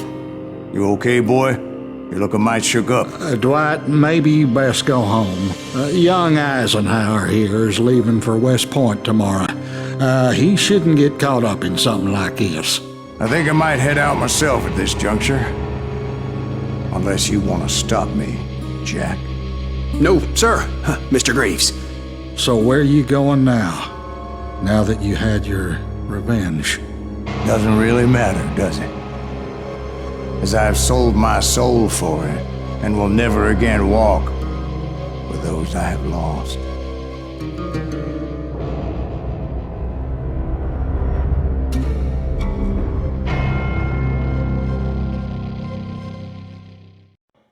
Ooh, dear.